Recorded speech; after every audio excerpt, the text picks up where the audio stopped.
Ladies and gentlemen, welcome to SpawnCast. Evan, what episode is this? 48. 48. Evan's on the ball tonight, man. 48. 48. Yes, we have a massive crowd here because I had to get people together for the 1-year anniversary of the Nintendo Switch. It's been 1 year since this little system's been out, and a lot of people are excited online. If you guys, I don't know if I remember many systems getting this kind of, I guess, birthday. I'm trying to remember back to the PS4 and the Xbox One online. I don't remember this many people doing things like it's turned 1 and everything. I think just the Switch has really turned a lot of people who weren't even really into games or gaming that much into gamers. So it's pretty exciting to see this. But we're going to go down the panel here because you guys have to take a look at the crowd here. You have to look at Filip because Filip is heading the NVC, the Nintendo Voice Chat over on IGN. So we have a bit of an industry member here with us. Filip, how have you been, man? Great. I've been doing fantastic, enjoying this freezing San Francisco weather over here. But no, doing really well. It's great to be back. I'm honored, actually, to be back here. So back with the usual crew, obviously, but things have been great. Yes, that's cool. Will you tell us a little bit about how things are over at IGN for a minute while we have a chance here? Yeah, definitely. I mean, things have been very crazy. I mean, it's a lot different than, obviously what YouTube was or what I was doing on YouTube. So my role at IGN, like I'm the host of NVC, but I also am kind of overseeing all of the Nintendo content that goes through IGN. So basically, I mean, my life has been so crazy lately, but I've been loving every minute of it. Just been traveling. Oh, okay. Oh no. Did we lose Filip? Is Filip going? There. Man, it's you good, Filip? Yeah, I'm good. Okay. Can you hear me? Yeah, just a 1 second drop. Just a 1 second you're drop. You're good. How's NVC, man? How's it like being on IGN, like actually on their site and working alongside some pretty big people in the gaming world right now? It's incredible. Let me know if I keep lagging. I might have to rejoin.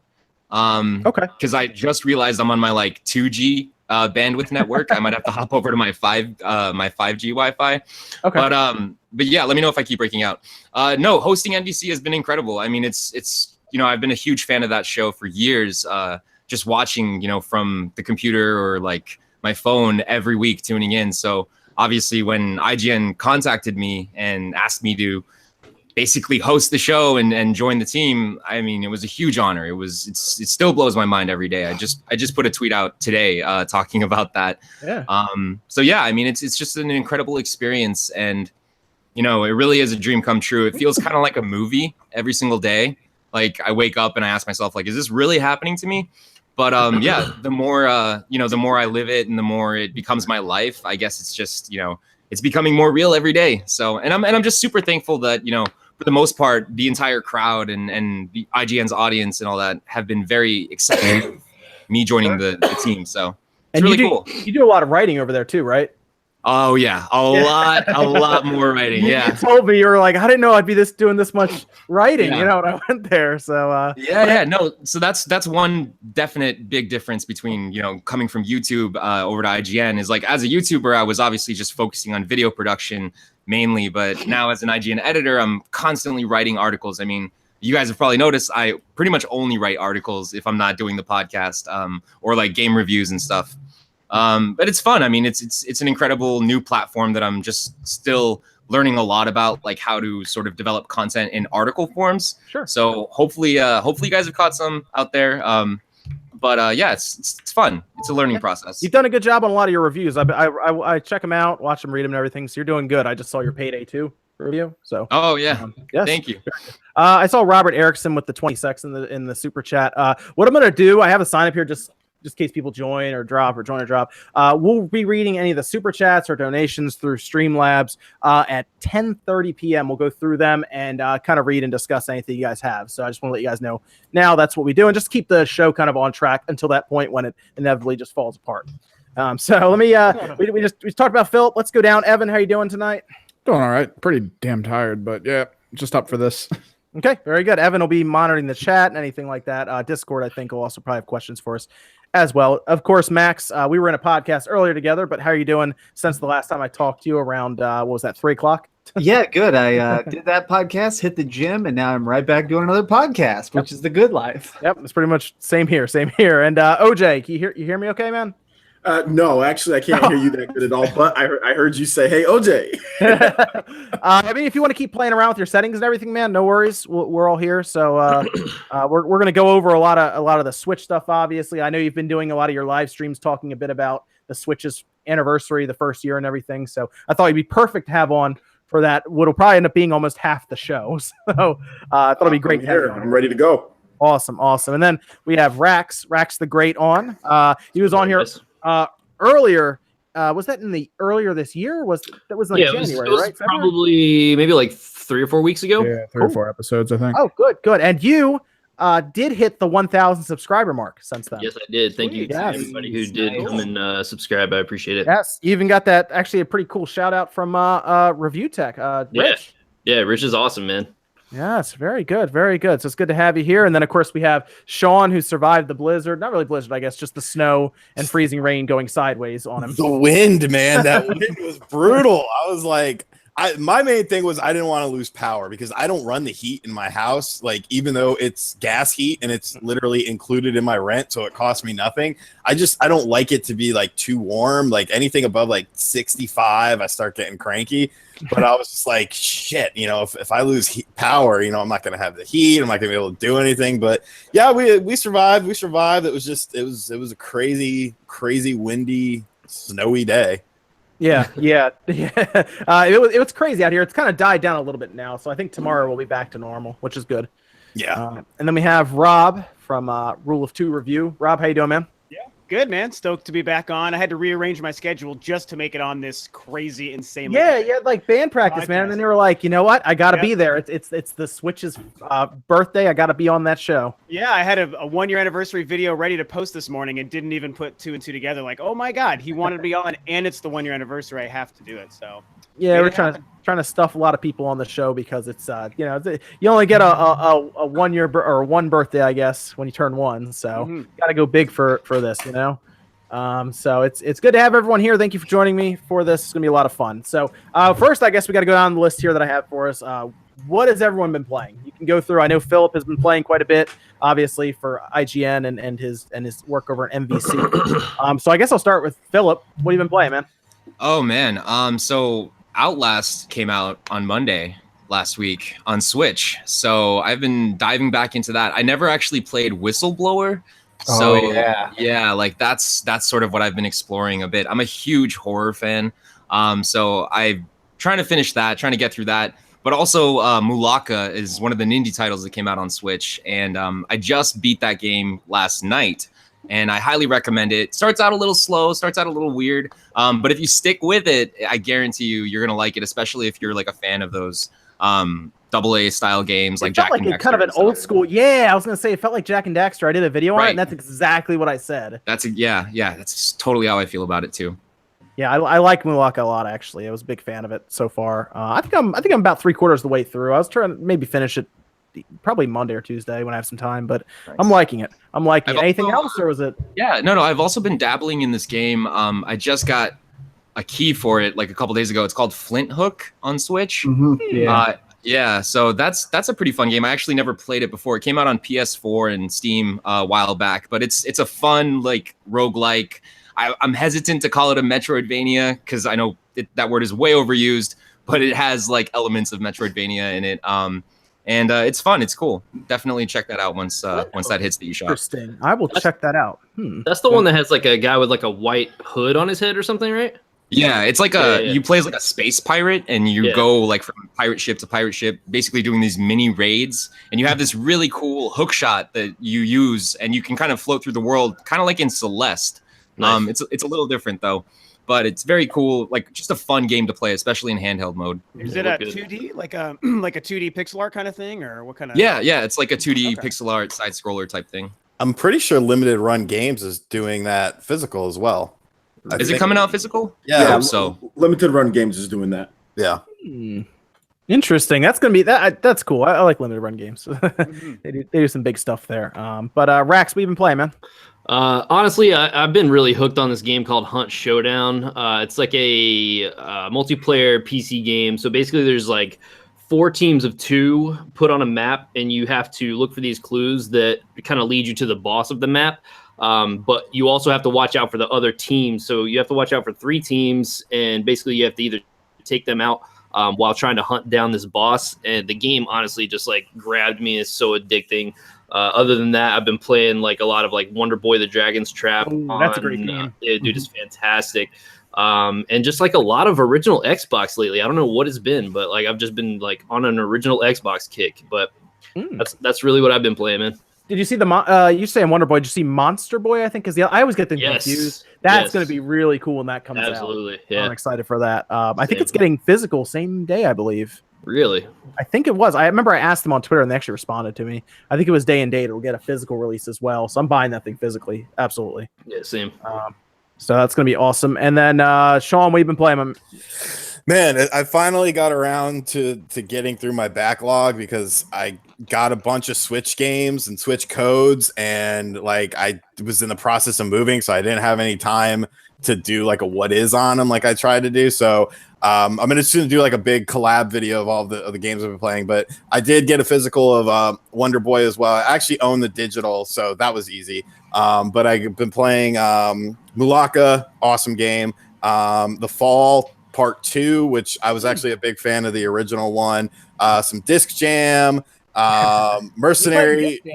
Why didn't you ever tell me, dude? Yeah, I'm not good at it. I'll roll through some Disc Jam, man. I think I've won like 20 in a row now. Yeah, I'm garbage. You have to be on my team. I got those Windjammer skills, man. Mercenary Saga. What the hell else am I? Just a bunch of stuff. Payday, of course. I'm still highly addicted to that. And actually, I played a lot all day today. I just played GameCube because I'm doing a review on the GC HD adapter. So I played, and my save files were all gone off my GameCube memory card. So that was fantastic. Super. But I need to get one of those GameCube adapters. I know they're awesome looking. Yeah, it's pretty damn crazy how good the footage looks.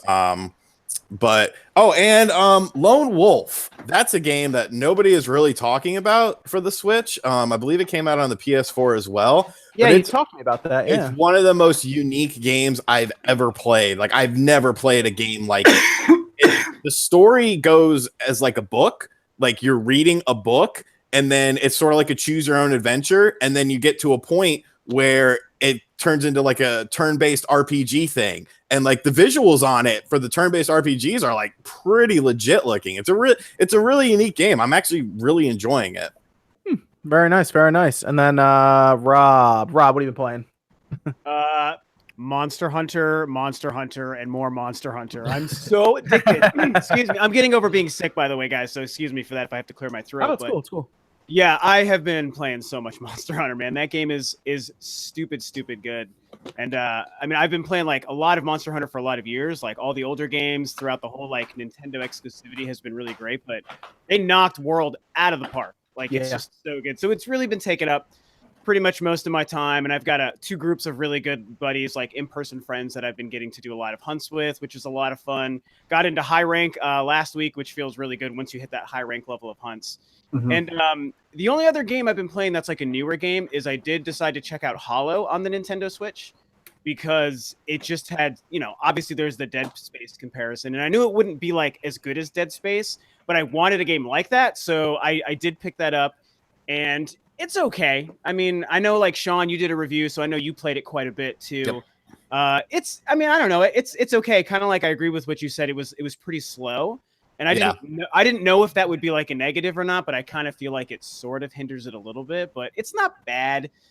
It is actually pretty creepy. I will agree. Like it definitely kind of freaks you out, like the music and the sound effects and stuff. And it looks good on the Switch. Yeah, it's a pretty decent game. Not great or anything, but if you like horror games, it's pretty solid. Yeah, Rob, it's decent. So did you say in-person friends that you had playing Monster Hunter? A couple of in-person friends, yeah. That's very interesting. I'm very envious. You have in-person friends. I know real life people. Whoa. You two can have them, man. I promise it's possible. I didn't know it was possible to have in-person friends. A long time ago, I once had those. Okay. Yeah. Many moons ago. Yeah. So that's it for me. OJ, what have you been up to, man?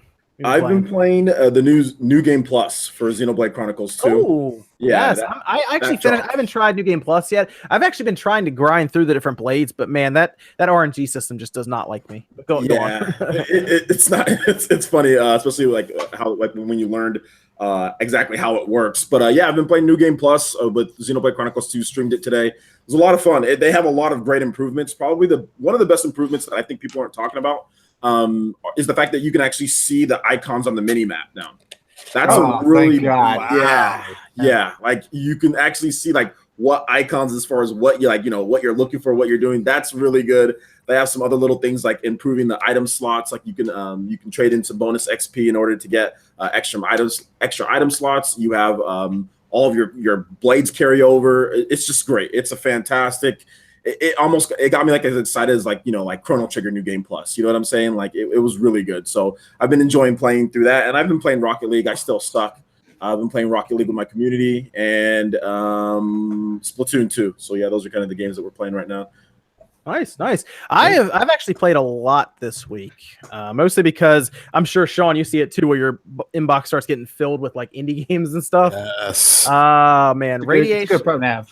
Yeah, it's not a bad thing. Job security. Max, yeah, right. Max, I didn't ask you. What were you been playing, man? I have been playing tons and tons of Yakuza 6 right now. That comes out, I think, April 20th. And you already have it.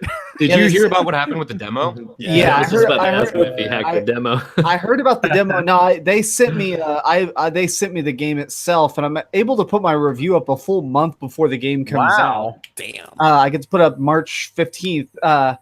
Wow. Just early impressions. I'm allowed to talk up to chapter 4. It's really good, and what's really crazy is, for a game that's the 6th entry in the series, they do a lot to really explain things. I haven't beaten a Yakuza game in a long time other than Zero and Kiwami. So, well, I mean, based on an embargo that's a month early, they must have a lot of confidence in that game. Right? Early impressions of the first 10 hours, it is, and I can definitely see why. It has something that's kind of impressing me the most as somebody who's obviously obsessed with Shenmue is a couple hours into the game, they really just set you free in this new city, and you can just go to the arcade, and there's just tons of arcade games, including like Virtual Fighter 5 is an arcade machine. You can walk up, and it's just all of Virtual Fighter 5 exists in this. You could play with people, and any arcade game that you find in the game, you can then go to the main menu and actually play 2 players. Wow. You can actually unlock tons of arcade games and then just play them as on-demand arcade games. Can you say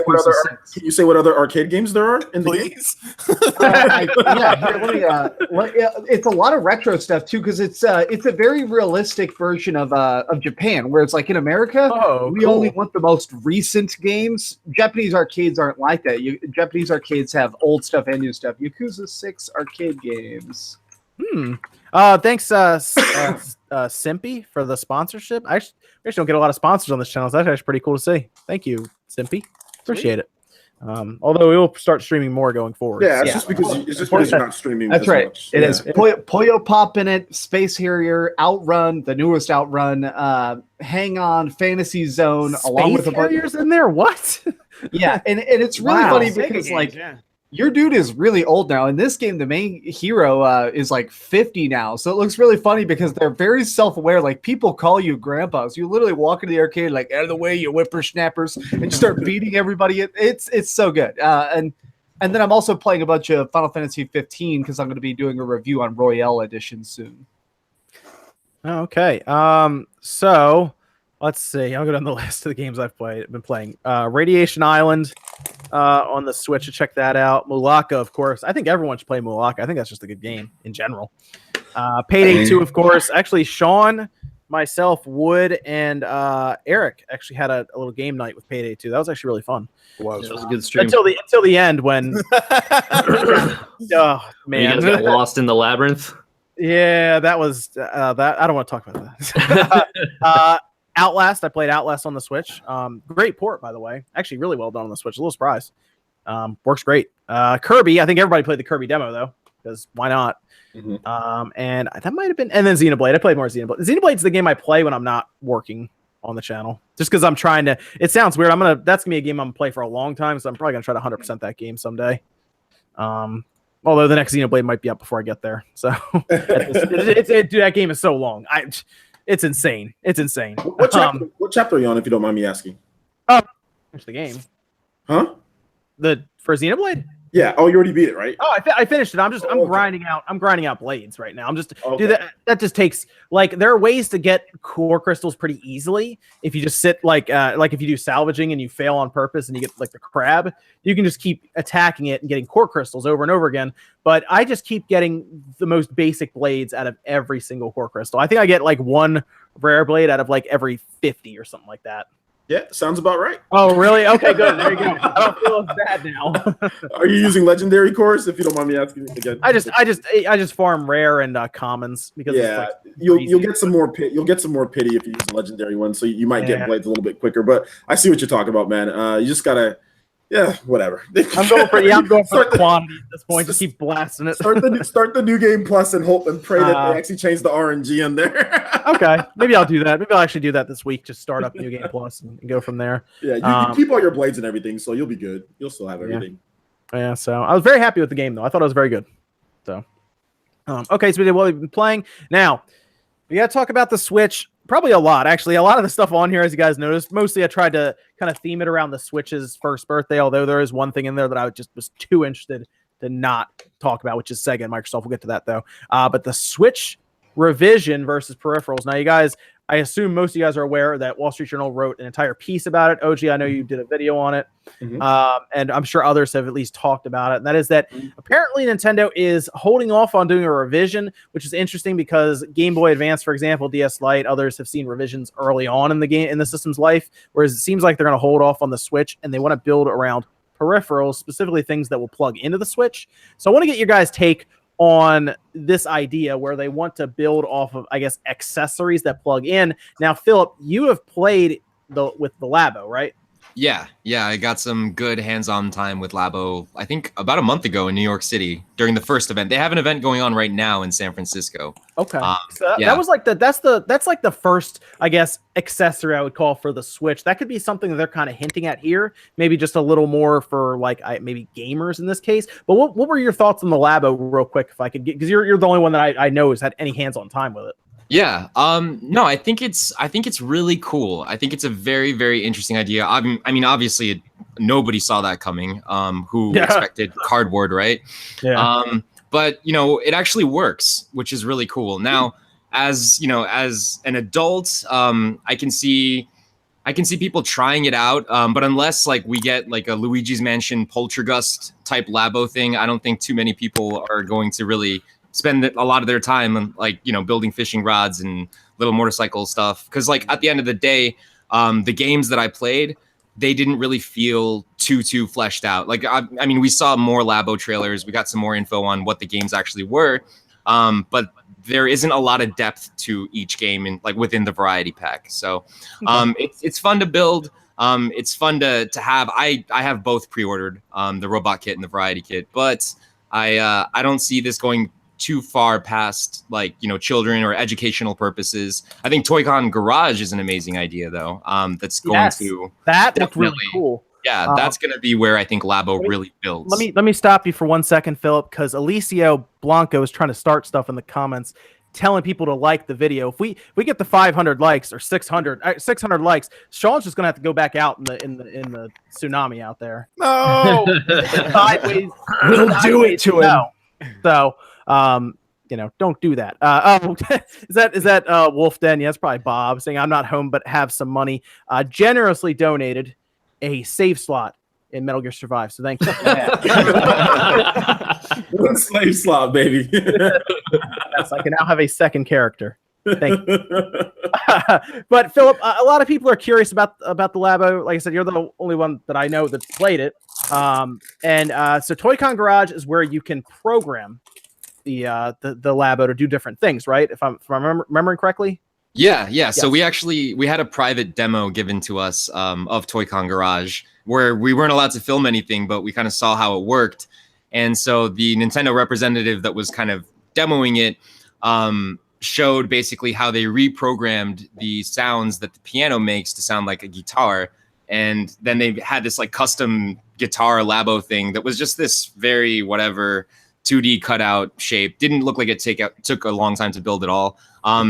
They put the Switch tablet on there, and then the guy was just like strumming the guitar. So there's like stuff like that. You can reprogram the motorcycle handlebars to steer the RC car, or you can just create like custom Labo themselves, which is really cool.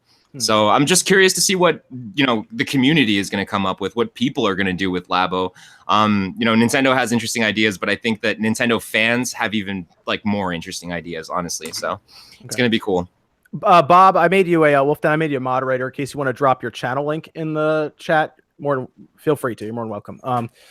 So I'm actually kind of interested in the Labo to a degree, Philip, mostly because it seems to reveal how much the Joy-Con controllers can actually do. All we heard was how much technology is packed in there, but it seems like it's doing a lot with the Labo. Like, people didn't realize they showed off another trailer that showed it reading like cutouts of waveforms and even recording and playing back piano, I guess, different music sheets and stuff for the piano. It was very interesting to see. Did you get to do anything with, I guess in this case, they even scanned like the person's hand with the Joy-Con and put it into the terrain? Was there any of that going on there, or was it mostly just you did the robot, you did the Toy-Con garage stuff? Yeah, it was kind of like walking from demo to demo and getting like 5-10 minutes here and there. But they did show off how like the tracking works with the Joy-Cons, which is really impressive. Definitely did not expect them to be that technically advanced. But the Joy-Con can actually track your hand, which is really cool. And it lets like the RC car or whatever you have follow it, which is cool. They showed a video of it like sending a feed back to the Switch that was like almost like a night vision infrared look in front of it. It's about like 3 frames per second, I want to say, but I mean, it still works. Like infrared night vision style camera. It works. Yeah, very cool. So the reason I brought up Labo is because that is a very creative thing that no one really saw coming. And they're kind of hinting at more stuff like that in terms of it being creative and stuff we probably can't guess. But I thought we'd take a shot at it anyway. Right. Does anybody in the panel have an idea of what they could do here? I guess with that, some kind of accessory or something they could put into this to, I guess in this case, give us a new way to play or do something different with the Switch. I have a feeling, and this is just based on watching. I've seen a lot of kids. I have several nieces and nephews, and I've messed with the Switch with them a lot lately. And something I've noticed with kids is that they kind of just want to expand on their play experiences. Like a friend of mine his son is about 11 years old, and he's obsessed with Minecraft on the Switch. He owns Minecraft and everything, but he loves it on the Switch specifically just because he can pick it up and play it like school breaks and stuff. So for some reason, I kind of have a feeling that they're going to try and use the USB-C port to just kind of expand on play experiences, to make it where like maybe I can get some sort of port that makes it where I can build specific stuff and then set it on like a Skylander style pad, like a portal pad, and make certain creations in Minecraft or something. I feel like they're probably going to try and make it where it works more on specific games, of maybe something like the new Donkey Kong will have like a special expansion port that makes it where you can put in extra barrels on a particular level or something. I feel like they're going to try and focus more on specific games and expanding on that play idea than just more general stuff. It's very interesting to think about what they could do with this. But OJ, I bet you could probably tell me right away, what's the one thing that you hear so many people like universally talk about that the Switch can plug into, that a lot of people, I don't want to say everybody, but I'd say like 60 or 70% of people, whenever they watch someone's video like yours or mine or whoever, you always see it in the comments, right, about a certain device, whether like a dock that people really want. Oh yeah, like a supplemental computing device. Yeah. I mean, people saw the patents and they're never letting it go. They're never gonna let that go. But what do you think about something like that? Where do you fall on that? A supplemental community, I think it could happen. It's just one of those things. I think that it's not like a definitive, like 100%. Some people are already thinking, oh well, since we saw patents, it's definitely going to happen. I just don't think.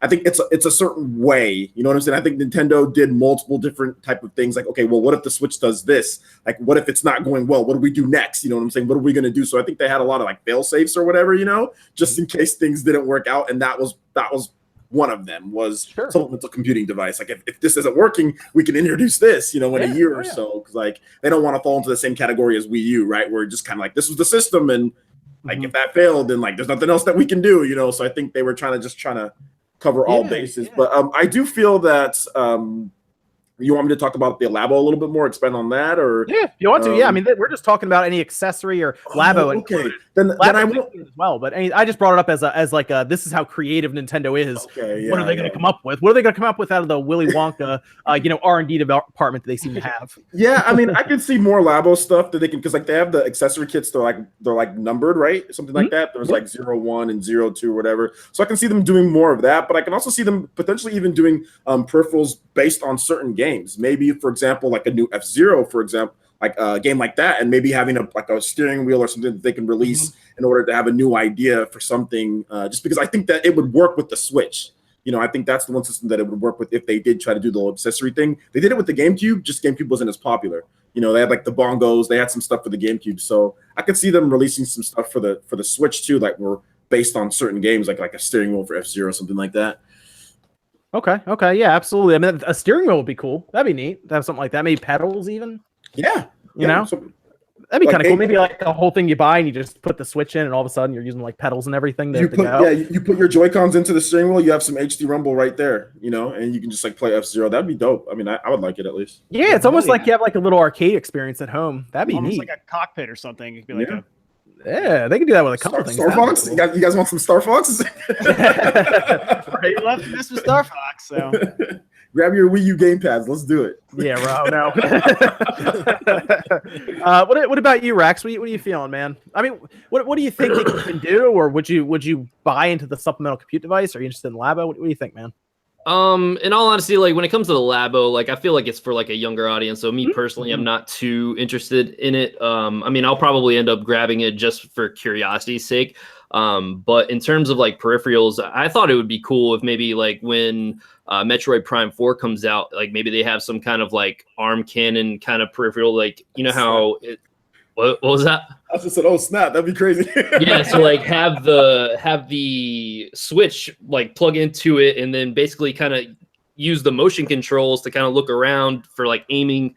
Obviously, it'd be pretty gimmicky, but you know, if that was just something that they added to it, I thought that would be pretty cool. Even if it's like a gun peripheral, like to have certain other games, you know, just something that will appeal to more than just Metroid, but like other shooter games. I thought that would be pretty cool. Sure. I do want to say Rax is working towards 2,000 subscribers right now. So if you have not checked him out, I'm sure Evan can grab his channel link and put it in the chat. He is working towards 2,000 subscribers. And I'm pretty confident right now a lot of you guys can help him get there. Yeah, so. I appreciate it. But yeah, great point in the chat here by Nathan. What about a virtual reality add-on, some kind of headset, something that would plug into that would give you I guess the ability to do some sort of VR experience. We're already seeing all-inclusive headsets from Google and Oculus start to show up. What do you guys think the odds of Nintendo throwing their hat into the VR ring of some kind at some point? Could be years from now.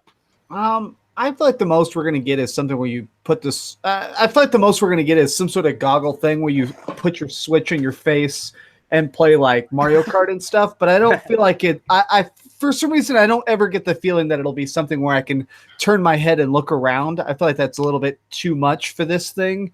But I feel like they may have some sort of just virtual boy it, where you just literally strap it to your face and then play Doom.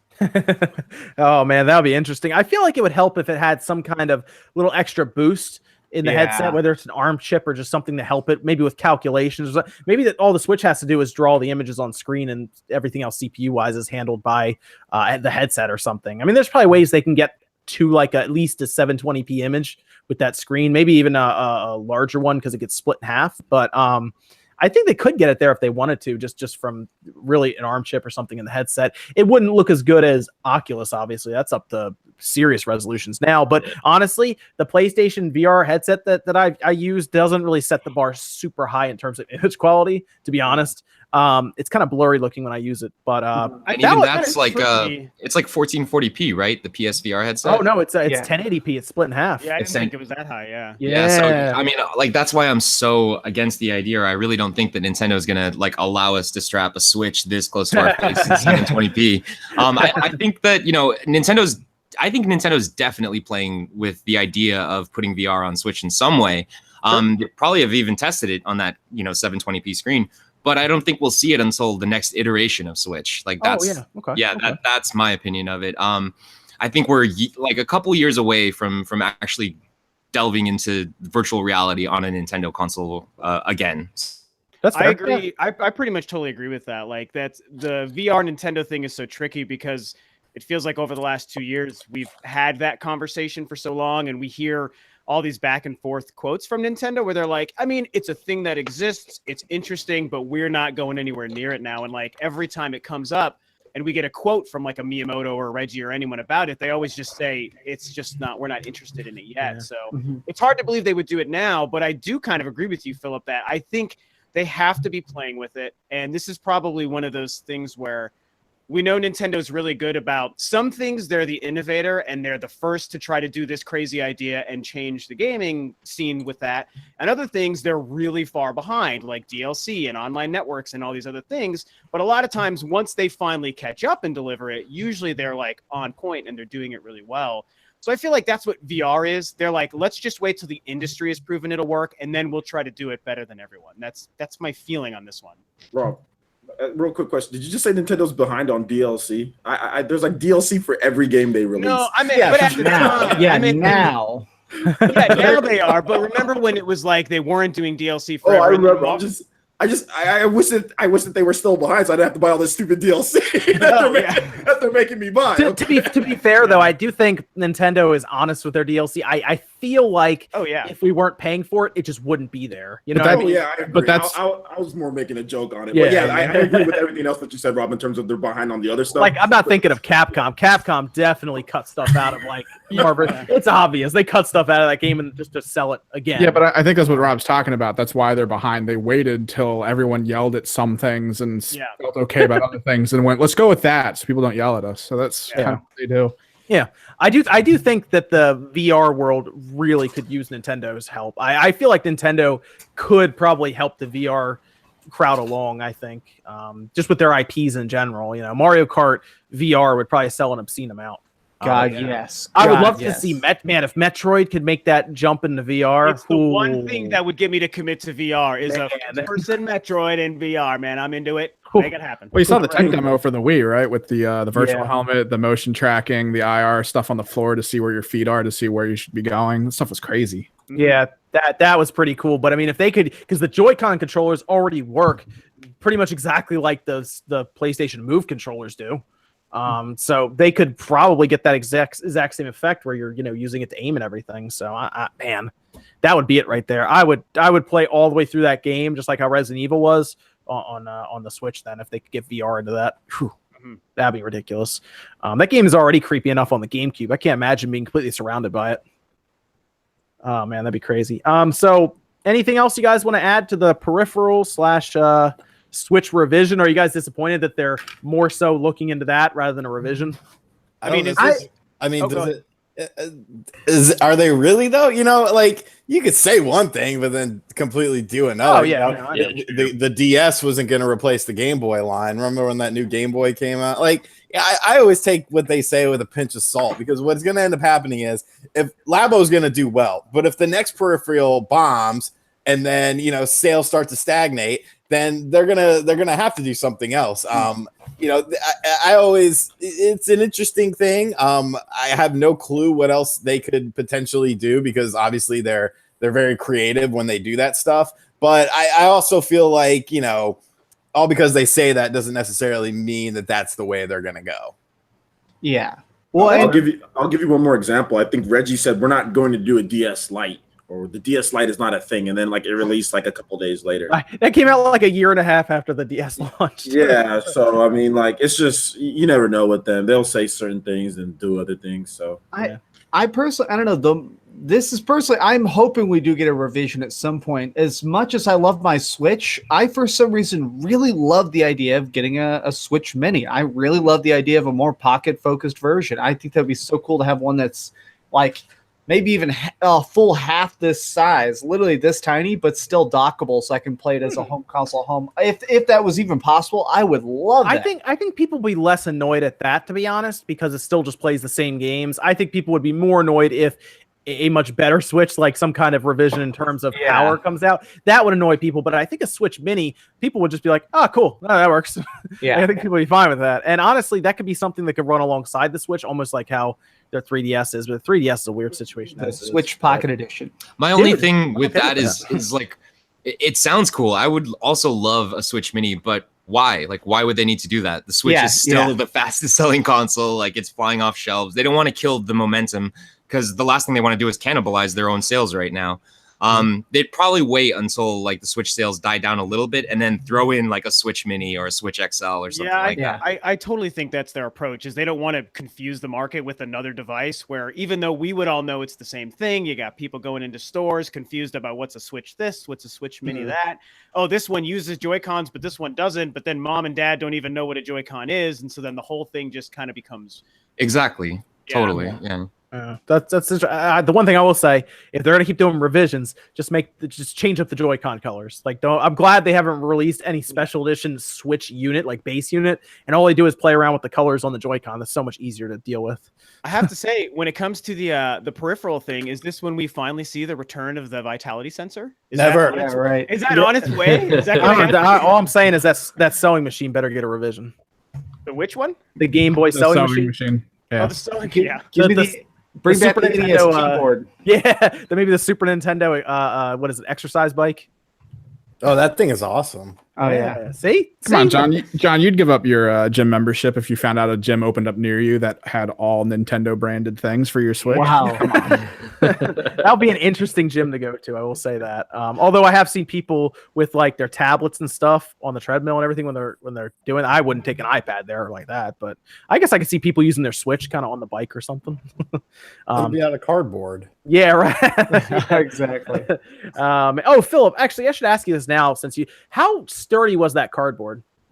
Have you ever played with cardboard before? I mean, let's just be honest. We all have, but it's a lot like cardboard. Yeah, no, it feels like just standard cardboard. Yeah, I mean, if they did anything to like kind of reinforce it at all or anything. It's just straight up cardboard, basically. It's straight up cardboard. I mean, like there's a ton of folding involved when like creasing and stuff like that when you're building Labo. So I started to feel it on my almost 30-year-old fingers. So I can't imagine like what an 8-year-old would feel like after that long.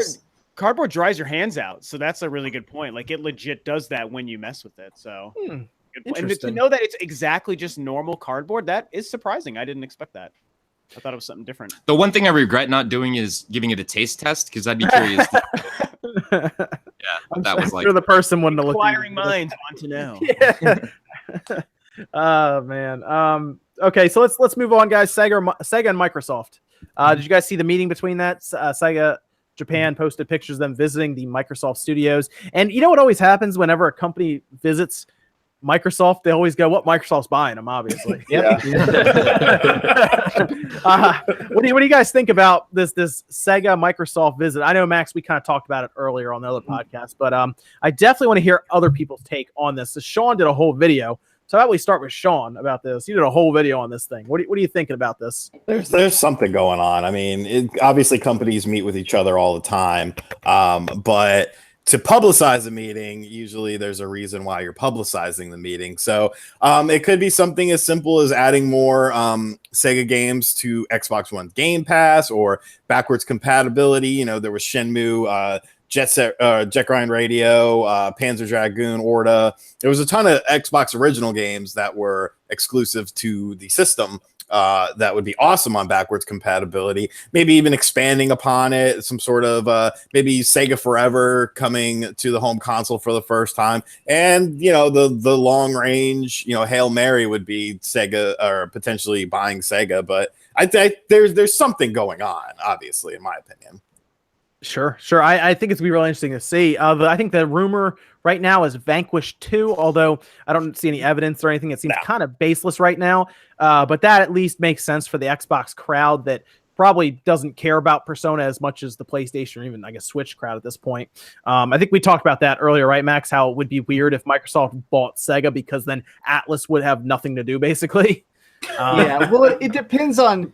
So I could be dead wrong, but I'm willing to be wrong on this. I do think that it's possible that they're trying to acquire Sega, and if they're not trying to acquire Sega, it could be that they're just trying to buy some exclusives. Of just trying to go in there and be like, okay, we'll pay X amount of dollars to make sure your next big 5 game come out on all of our consoles, but we get a cut or something. I feel like they're bankroll some, right? Yeah, it's kind of I feel like they're probably not going to be paying for exclusivity just because, I mean, at this point we've seen if you make your game an Xbox exclusive, you're basically paying for it to die.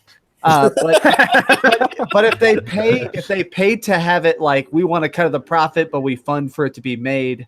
I could see that of like Persona 6 comes out in 3 years and it comes to every console, but it has to make sure it lands on Xbox, even if it sells 4 copies. That would be a good one to kind of pull the rug out from under Sony, is if they did get the next Persona, on their system. That would actually make, or maybe they somehow get Persona in general just to move over. It would sell 10 copies. Come on. Yeah. That'd be terrible. But Microsoft can point at it and say, look, we do have a Japanese RPG on the system. Exactly. And sometimes it's one of those weird things where sometimes even if a game doesn't sell well, it boosts your console sales. We've seen that before where it's like, all right, we can point to this and be like, look, we have this shiny thing that none of you actually want to buy. That makes zero business sense. But they got to get back to that Japan crowd at some point. True. They got to do something. Do they? I mean, I'd like to. I mean, the 360 at least sold 1 million systems in Japan. Yeah, wow. But there's nothing for them there. I mean, they're not. There's just nothing. I don't see. I mean, them. to me, it's hard to look at Japan and say there's nothing there for a system when we see the PS4 and we see the Switch. If I was Microsoft, I'd be like, how do I get that crowd? I mean, you have to look at the original. Right, but man. The original Xbox sold like shit in Japan for mainly 2 reasons. There was no Japanese games, and the controller, the original Xbox controller, was too big. It was massive. A lot of Japanese people have smaller hands or whatever. With the Xbox 360, they tried a few things. You had the Blue Dragon game that did okay-ish, and then you had what was it, Lost Odyssey? And then they tried like those 2 games, but then they didn't try anything else, and that was in the time frame where Japanese developers were trying to make Americanized games. So then everything just got screwed up because there was no Japanese stuff on the 360, and then they actually went a bit further than that. They did those 2 games, but then they also did Tales of Vesperia. That was exclusive for a while. They did Star Ocean 4, which was timed exclusive. They also did Eternal Sonata. That was also timed exclusive. So there was actually a number of Japanese games. What was that other game that Sega did? Was it what was that? Last Remnant. They did the Last Remnant. There was another one even that. It was Japanese based, but it was a gun game. I'm trying to think what that was called. I have it like in my mind right now. Oh, I know what game you're talking about. Yeah. There was another Japanese style. What is that called? It was horrible though. It was not a good game. Really? I thought some people actually liked it. I'm trying to think of what it was called. It was RPG. Yeah, it was on the 360. I'm trying to remember. It was on the PS3 also, but they got it on 360. I'm trying to remember what it was called. No, that was everything. Yeah, that was across everything. You're talking about the one that's like something. Yeah, it was Resonance of Fate, but they still got it. That's the thing, instead of really just in general, it's just be trying to get it. Like, I'm surprised, honestly. I think it's because Kingdom Hearts is still kind of Americanized for having Disney in it, That's probably the only reason they're getting it. They did dump all that money and they try to get Final Fantasy, even though it was across multiple discs, had really low quality video, that stuff. They super fun. They paid Square a lot for that Final Fantasy 13. Yeah. I mean, they also got 15, which was good, but I mean, at that point, let's be 15. If you look at it, is definitely pushing more towards the American crowd. Oh yeah. So it was obviously going to go to that. Oh yeah. Like I said, the gap in the United States between the PS4 and the Xbox is, I don't think people realize how much smaller it is than other places. It's actually closer than you think in America. Yeah, well, that's because America is the place, the main, like, Xbox One is actually getting beat pretty bad in Europe between the Switch and the PS4. it's actually not doing that well. Oh, and of yeah. course, Japan for that first 2 years, it was keeping up a little bit because all their advertising was that the Xbox is the FIFA machine, and it was keeping up for a while. And then once PS4 got ahead, it was just a race. Yeah, I mean, we just saw the Switch is about to catch the Xbox total sales in France. So yeah, it's close. About 300,000 systems. Yeah, it's like 1 million to 1.3 million. So it's how quick the Switch is running it down. It's America is pretty much where the Xbox is still at least has a chance. No chance in Japan, none, zero.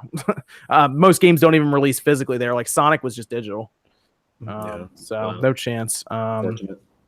Monster Hunter, I think, was only on PS4 there even. Yeah, it's an exclusive. Monster is an exclusive in Japan. So I mean, maybe they'll pay for Final Fantasy VII Remake to only have a year of exclusivity on the PS4. I don't know. Yeah. There's also, a lot of things to do. Valkyria Chronicles 4 is not coming to the Xbox in Japan. So but it's coming in America. You can get it in the West though. Any other thoughts to you guys about Sega and Microsoft though? What do you got? Any other thoughts on that?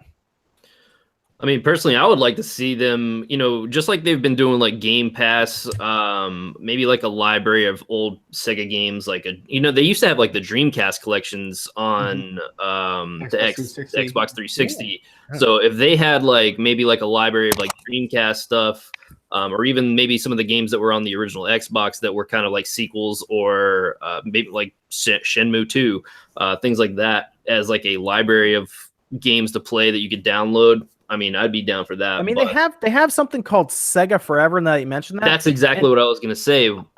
I wonder if, because they just made a statement recently saying that they were kind of going through growing pains and everything, and they were porting everything, I believe, using Unity, I think. And they were talking about how they're going to just start straight up porting these games rather than have to use, like, I guess, an engine that's kind of middleware, just straight up porting them over now. And I was like, what if they, after we saw these pictures, I was like, what if they actually took the games, straight up ported them, and then made a library, like you're saying, like Sega Forever on the Xbox? Absolutely. So that's possible as well. Maybe it gets added to Game Pass. Yeah, I mean, I think Sean hit the nail on the head when he mentioned Sega Forever. I mean, it just makes so much sense because they are looking for probably a home console to maximize their sales on. I mean, they're on mobile platforms right now, they're on tablets, but to get back into the home console business is a totally different story, especially if you're playing some of the classic games from Sega's library. So that to me is the most logical step in this decision. I don't think that Sega would totally just sell everything to Microsoft and just give up, especially because they are technically in last place. It's like, you don't want to, get in bed with the guy in last place. Like, you'd much rather get in bed with like first place or second place, right? So I just don't see it happening. Sure. Man, I just want to say real fast before we move on, if they end up if this gets rolled into some sort of subscription service, whether it be Sega Forever or merged into Xbox Game Pass somehow, and there are Dreamcast games, expect some very hyped videos from me, because that would be so nuts. Because obviously I play so much Dreamcast even to this day. Just having Skies of Arcadia on a modern console would be so crazy cool to me. Yeah, that'd be cool. Dreamcast has been waiting for its resurgence, man. We've been wanting it back for a long time. Hey, you know what? We were this close to the original Xbox being able to play Dreamcast discs. So yep. It's so close. So Dreamcast 2, keep the dream alive. Yeah. Does anyone here have Game Pass? I should ask actually before we. I'm just curious how many people have it. I have it, and I'll be honest, I've never actually done a single thing with it. I actually really. I like Game Pass. My thing is, I already have so many games and I install so many games at once. I'm already at the point where I have to, every time I get a review code, I have to uninstall something to install something. And since Xbox Game Pass, you're basically selecting it to fully install a giant game and all its patches. It's just such a slow process. So I actually have that, and I have the EA Access. Because EA Access it's so if I want to play Titanfall 2 or I want to play Battlefield or whatever, all that's on there for free. Well, you're gonna I assume maybe you got it ahead of Sea of Thieves, even just because 100%. Yes, same here. I'm just downloading when it comes out. Yeah, that's when I'm gonna bite the bullet, is when Sea of Thieves comes out, because I don't care enough about that game to buy it, but I want to play it to do some coverage. So it's fun. You'll actually have a good time when we do like a party of 4, and it's cross-platform for PC. So Evan and I did it, and voice chat works across even. It's kind of cool. My roommate's gonna buy it just on PC because he has a super gaming rig and he's right on the other side of this wall. So basically, he's just like, all right, we'll either voice chat or I'll just yell through the vents, like, all right, kill him. Well, it's interesting is you're gonna see Game Pass go to PC soon. Yep, you're gonna see it very, very soon. It already technically works. If I have Sea of Thieves, I actually installed it on my PC even from Game Pass, so it works there too. Yeah, it works there too. Let's see, Rob, are you getting Game Pass? Do you have Game Pass? I don't have it. I am one of the few weirdos that actually really likes my Xbox. I do play it a lot, but I can't. Those weirdos. I am one of those weirdos, man. There's not many of us, but I do like my Xbox One X. Yeah, you got a One X. I know you're a big fan of it, and but I like my Xbox. It's a great like 4K like player and like media streaming and like Twitch and all that. It's like the best for all that stuff. I like it. Yeah, I totally love it. I mean, I love the controller. I just love the console, but the Game Pass is just the kind of thing that I wouldn't normally buy into myself. It's too much like dealing with digital games. And then Max, you talk about how you have to download all the patches, the DLC, the full game in and out. And I already, with my whatever 10 or 12 physical games I have, if I'm always deleting games off of my hard drive and reinstalling, and it's just a mess already with my Xbox. So you need to get an external. You just need to get an external hard drive, dude. I really do need to dive into that, but I'm also like, I don't even know how long the future of the Xbox this will last. So I'm like, do I need to buy an external hard drive for this Xbox? Maybe I wait and see what they do in the next couple of years. So I can make do. So sure. Okay, very good, very good. OJ, are you interested in Game Pass at all? I remember I talked to you on Twitter occasionally about it. I didn't know if you were very interested in it at all. No, I don't want to see this type of future where everything's just digital and like you're installing everything. I was complaining about doing that in the first place, like having games where it was going to be digital only. Online is what you need to do in order to like get these games. I was complaining of all that, and I definitely don't want to see that. So I'm not supporting this whatsoever. Okay. I don't want to see Game Pass. I don't want to. And I you know what I don't like the most about it is like you don't get anything. Like obviously I'm being an old timer, right? Physical, having physical media, but just being able to actually have it and not have to rely upon internet and getting that game. And with all those games, I mean, who has time to even play all those games that they're going to be releasing on it? Does anybody really have time to be playing all that? I mean, I think that's probably why they added the day and date for the brand new games. Like you just get it on Game. I think that's probably one of the big reasons they did that, because they probably had that same thought you're explaining now, is who has the time for all this. But most of us want to play the new game and we don't have to spend $60. It sounds pretty enticing then. It's $10 a month, right? Like that is pretty cheap. Like even if you play like 2 games a month, you've pretty much made your money back. But I mean, it's weird. I totally agree with you, OJ, because the digital future is so not interesting to me. But I think we all also know like it's coming. It is. I think it's coming because it's coming, man. Like so they can't fit everything on a disc anymore, a Blu-ray. They can't do it. They can't fit everything on a Switch card anymore. I'm sure like even the manufacturing on the back end is probably a lot of it too. I'm sure all these companies can't wait for 10 or 15 years down the road when they're like, no more boxes, no more discs, no more cartridges, no more paper for the inserts and all that stuff. I mean, it'll happen eventually. And maybe some people say Game Pass is like the biggest first step to getting to that all digital future. I just don't know that I believe it, but you don't own the games. I mean, that's the problem. There's a problem. You don't have ownership of the games. The games like will disappear if you stop paying for it. The games disappear. It's the same issue that I have with PlayStation Plus. The same issue I have. It's like it's a never-ending rental contract. I hate rental contracts. I don't like renting cars either. Like I don't like. I have to say though, digital on the Switch is more enticing than any system I've ever just because everything's there and it's like man, like Philip, I know you were filling your SD card up like crazy. Yeah, games on the Switch, and it's just because it's easy. I get why. I mean, I like buying the physical stuff, but man, when I'm buying LA Noire and I have to download for 2 hours before I can play it, it's like, what am I doing? Well, the stuff that drives me crazy, I'm all right with fully digital games. I'm all right with fully physical games. It's the weird gray area stuff that drives me nuts. Like recently, I was trying to buy a copy of the original Destiny for a video. I was like, oh, I have some of the DLC, and I bought this Taken King Special Collector's Edition. When you open up the box, it's just a copy of Destiny and like 15 DLC codes. It's just the original copy of Destiny in a new fancy box. Yes, isn't that crazy? That's the stuff that annoys me, where it's literally like, oh, so this box almost feels like a lie to me. The best is when you buy like PUBG and it's just a code inside the box. Please stop. Yeah, that's Sean about to lose it. We're in such a weird place with gaming where that's happening, man. And it's tricky because a lot of people also love that stuff. That's the thing. I think a lot of us here are like, we're a bunch of old geezers, so we miss the days of like blowing in our cartridges and putting in our NESs and all that stuff. That was great. But a lot of people, especially like the young kids who are like 12, 15, 16 growing up, they're probably all about that. So yeah, and actually you're absolutely right. After I did that interview with the small shop that's closing down in April, that's exactly what he told me. He was like, the younger crowd is much more interested in buying, not even kidding. He says he sells PlayStation cards and Xbox cards and Nintendo cards more than the games themselves. They just want to take a moment down with the games. But that's crazy. I'll just say this real quick. The younger kids, they eat Tide Pods. So what do they know? What do they know about anything? Okay, so let me just say that about the younger kids. They eat Tide Pods, buy digital, and think that it's great. So those taste surprisingly good. So. That's great. We have one more topic, and then we're gonna go into full on, I guess, early nostalgia. I guess recent nostalgia with the Switch. Nostalgia. Yeah. Diablo. Yes or no on the Switch? Yeah.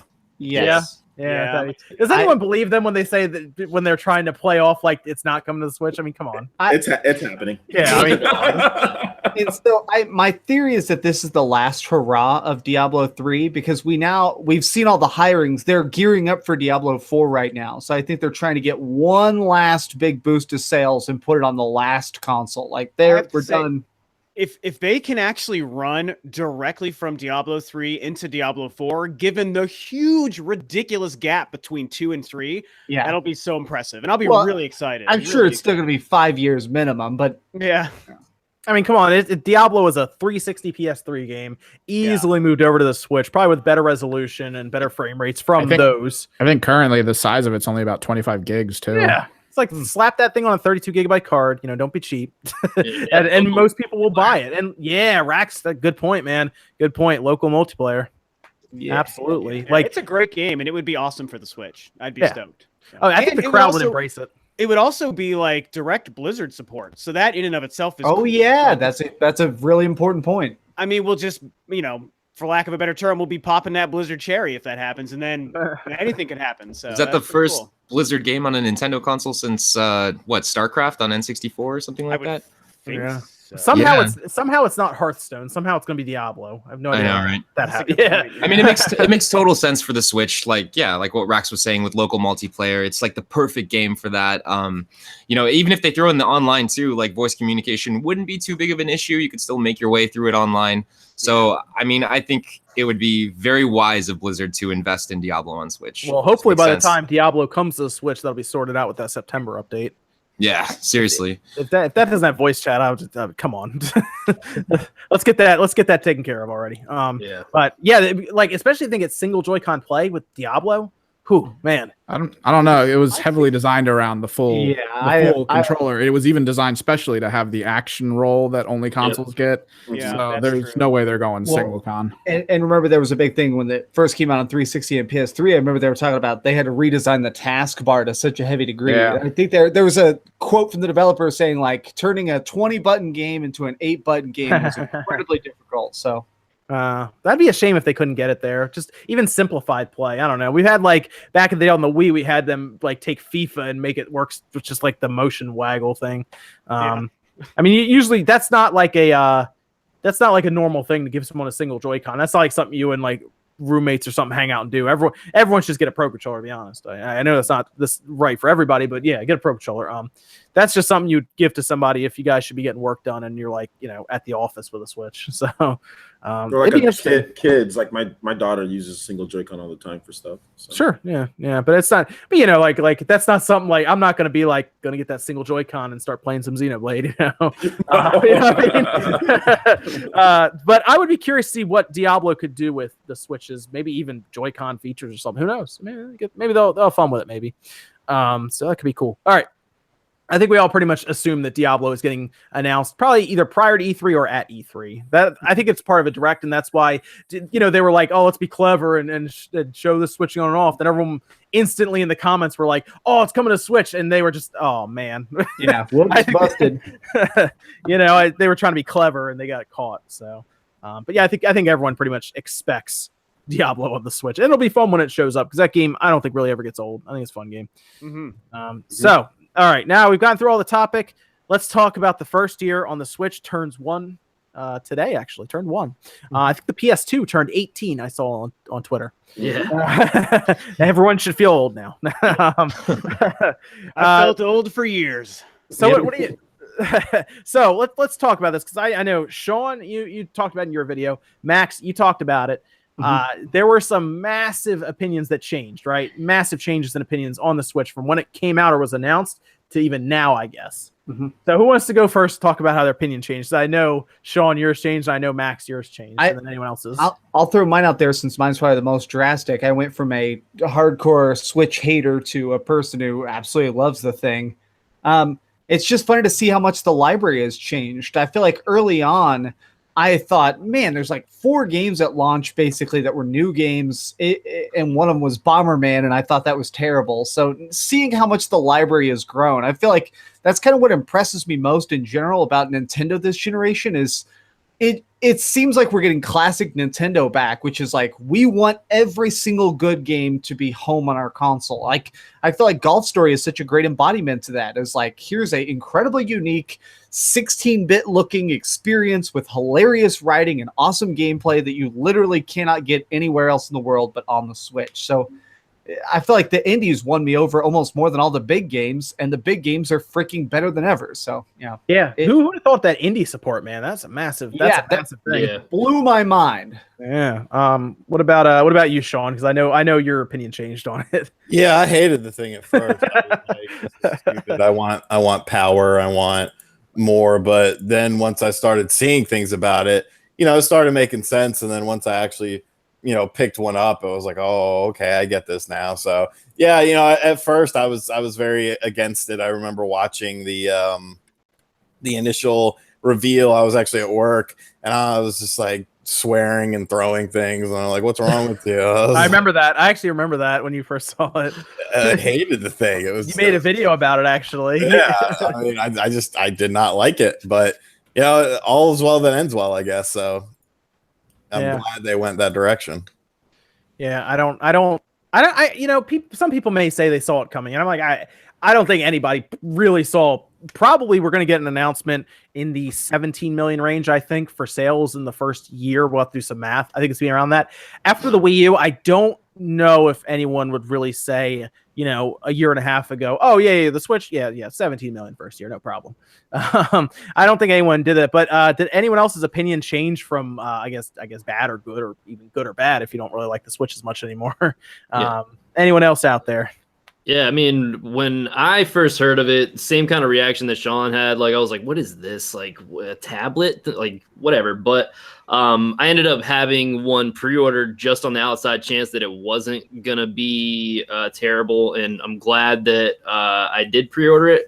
But the funny thing is that I actually ended up canceling that pre-order literally a couple of days beforehand, and I just happened to be in the mall, and GameStop, I saw people lined up outside, and they were like, oh yeah, we got extra Switches, and for some reason, like, I was just like, maybe I'll just hop in line. Ended up picking up Breath of the Wild, and honestly, my opinion changed that night. I was literally like, whoa, this thing is crazy. I wasn't expecting the power, honestly. I was expecting it to be a lot less quality. But now that we've got things like Doom, like, my opinion's changed intensely. Like, I didn't realize that the thing was literally going to have so much power packed into this. I mean, when you look at it and you see how tiny it is, it's incredible how they've even managed to get the resolutions that they have, in my opinion. So, I mean, I think it's absolutely incredible.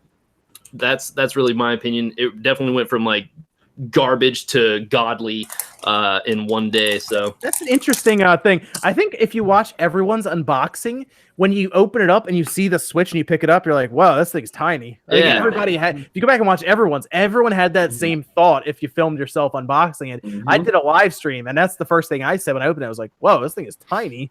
And I was expecting it to be get really hot when you play it, and I don't feel like it gets very hot. Like, I feel like they did a good job of I did a whole video on that. You can go see the exact temperature. Yeah, no, they did a good job on the cooling. The cooling's solid. They underclocked it. I think that has a lot to do with it. But they did. They did. If you open up looking at it, it's actually quality parts in there, and I'm actually pretty happy about that. Absolutely. But I also don't think Nintendo designed a ton of the hardware around it. I think Nvidia and had a lot to do with what we're seeing in there. True. It's honestly, if you look at the Switch compared to the other systems, I mean, I hear my PlayStation 4 Pro trying to take off into like the night, like half the time. I played Uncharted 4. I was like, oh my god, is this thing gonna transport to space? Like, what is going on? There's a video that I never published. I still have the files for it, where I actually tried to modify my PS4 Pro to get it to shut up, and it never worked. I did a lot of stuff to it to get it to happen, and it's just the engineering is just bad in the PS4 Pro, to be honest. Just be honest. Get a PS4 Slim if you don't care about 4K. The thing's silent. Well, but I have a PS4 Slim, and even mine gets loud if I play anything open world for some reason. I'll be like totally whisper silent most of the time, and then I turn on Monster Hunter, all of a sudden it just it's like, oh, okay. It makes me actually pretty impressed with the Xbox One X. But they put some money into that cooling, I will say that. So that has a lot to do with it. Final Fantasy on the original Xbox it might explode. It's it literally might explode. So I mean, I felt there was going to be a red ring of death when I was playing on there. Now the Xbox One S, much better. But that thing's quiet. That thing's real quiet. I have an Xbox One S. It's super quiet. It's great. It's that the technology put into that system is also, I think it's just as impressive as Xbox One X, in my opinion, in terms of what they made with the S. It's really good. Yeah. Let's Philip, your channel came around when the Switch came out, right? Yeah. So where were your thoughts on the Switch when it came out to how you are now, where you went from a channel on YouTube starting out with the Switch to running a podcast on IGN? I mean, I honestly, my excitement for the Switch just grows and grows more and more every day. Like I was a believer within the first, day of the announcement trailer. I remember the moment it was revealed and we actually saw what it was when it went from NX to Switch. Mm-hmm. Like even the name itself got me excited. Like the fact that Nintendo was going all in on another portable console, but it was going to have like home console features and graphics and all that stuff.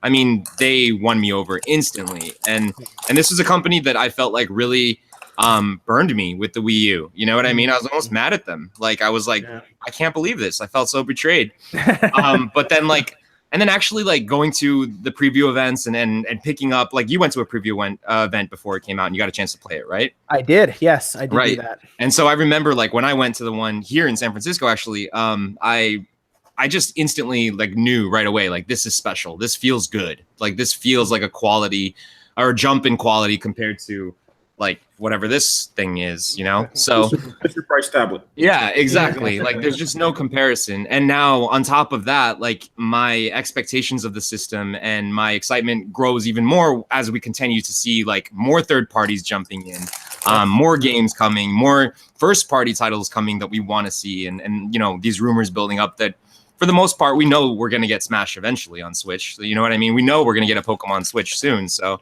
to me, that is just like, oh God, I love it, So the marketing was a lot better with the Switch too. Oh, absolutely. The Wii U marketing the Wii U marketing was amateurish. I will say that. It's got massive difference with the Switch. Their marketing department's on point right now. Yeah, I think it was smart. Their first 3 commercials are basically just music videos of adults playing the Switch. I think that was such a smart move. Is out of the gate being like, no, this is for hardcore gamers. Like, if you want to take this to a party, that's cool, but it's also something of like, look, if you and your friends want to play some basketball underneath the bridge, apparently, that's what this is for. Everyone get off the court. We're playing digital here. Let's take a break from basketball and play basketball. I've actually said a couple times on my channel, I almost feel like it's a different Nintendo with the Switch. Nintendo, who was the Wii U Nintendo, is a different company, it feels like. I mean, we obviously have the thing we couldn't help with the changing of Iwata over to Kimishima, but that and the system, the marketing, just how where they're choosing to market to, it's not only like how good their commercials are, but obviously the Super Bowl thing and all these other things. I mean, it just feels like a different company in all the best ways. Well, there were all those rumors that there was basically a revolution inside the company a couple of years ago. There was a lot of like rumors that the old guard was getting basically hated. Like there was just all these stuffy dudes at the top who are like, no, this is the one way things can work. And so Yeah. Judging by how different things are now, it definitely seems like somebody managed to get into power. Can you fix? Can they fix whatever old person's running the YouTube copyright claiming system? Yeah, that person's got to go. That person's got to go. Well, they did change, like, as far as the directors compared to who was making the system. Like, this is Takahashi, this is Shinya, and Koizumi.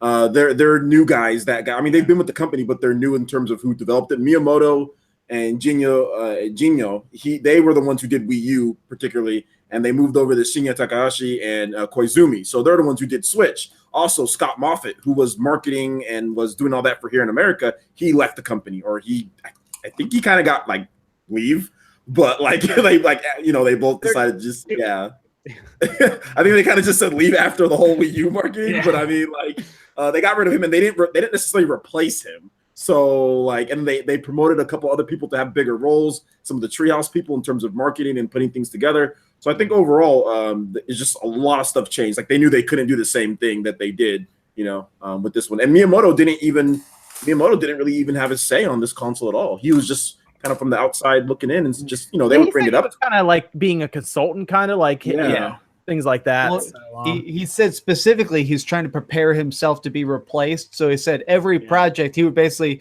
say, like, treat me like a ghost. Like, you can see me, you can talk to me, but do everything without me. Like, and then I'll just step in when I feel like it's needed. Yeah, it seems like he's actually comfortable in that role too. Like, a couple of years ago, we started hearing talks about he's stepping away. They wanted to take all the new guys in the company and start moving their relevance up with all the projects that they're doing. And I think that you're right. Miyamoto stepping aside. It just feels like that's what's been happening. And he's been doing what he wants to do, though, because he loves movies. I think he likes movies more than video games. Yeah. You know what I'm saying? Like, yeah, he gets to work on the Mario movie. Yeah, he gets to do that. He gets to work on Universal. He helped like the theme park stuff. He did the Pikmin short movie. That's actually pretty good. I don't even like Pikmin that much, but I watched it. It's not bad. So he did that. So he's doing what he actually likes to do. And, he's at the age where it's like, he's played everything. He's done everything. Let him do what he really wants to do. You know what I'm saying? Like, the dude came up with Mario, man. Let him take some time to do something fun. Yeah. Let him do something different. He's played everything, man. It's time for like the younger guys to kind of get in. So, I mean, I like his new role. I think it's good. Yeah. Okay. Cool. It's got to find, like I said, it's got to find the guy with the copyright button in front of him. Just take him out. Yeah. Just hammers it. It's got okay. So when did you guys get the Switch the night it came out? Did everybody just like go to their GameStop and get it? Yep. Yeah. I literally drove, like, I was driving from Thousand Oaks, Los Angeles, like as fast as I could, because I was working back when I had a normal job. I was working and I was like driving as fast as I could because I was there working. I was like, I need to get back to play this. So yeah, that's what I did. But I drove to Best Buy. Go ahead, Max. I was gonna say I have both sides of the experience. I got mine 3 days before it came out. Nintendo sent out all the review Switches, and then they did a second wave of review Switches. So I got the second wave of them. So I ended up having it like 4 days before launch, and so I was rushing to try and do a video about Zelda, and then at the same time I ended up managing to pre-order it at the last minute. I pre-ordered it on GameStop.com, so I ended up going to a GameStop for a midnight launch as well. So I got both sides of the experience. Nice, very nice. That's pretty cool. Sean, did you go that night and get it? No, I went to Best Buy. Okay. Next day.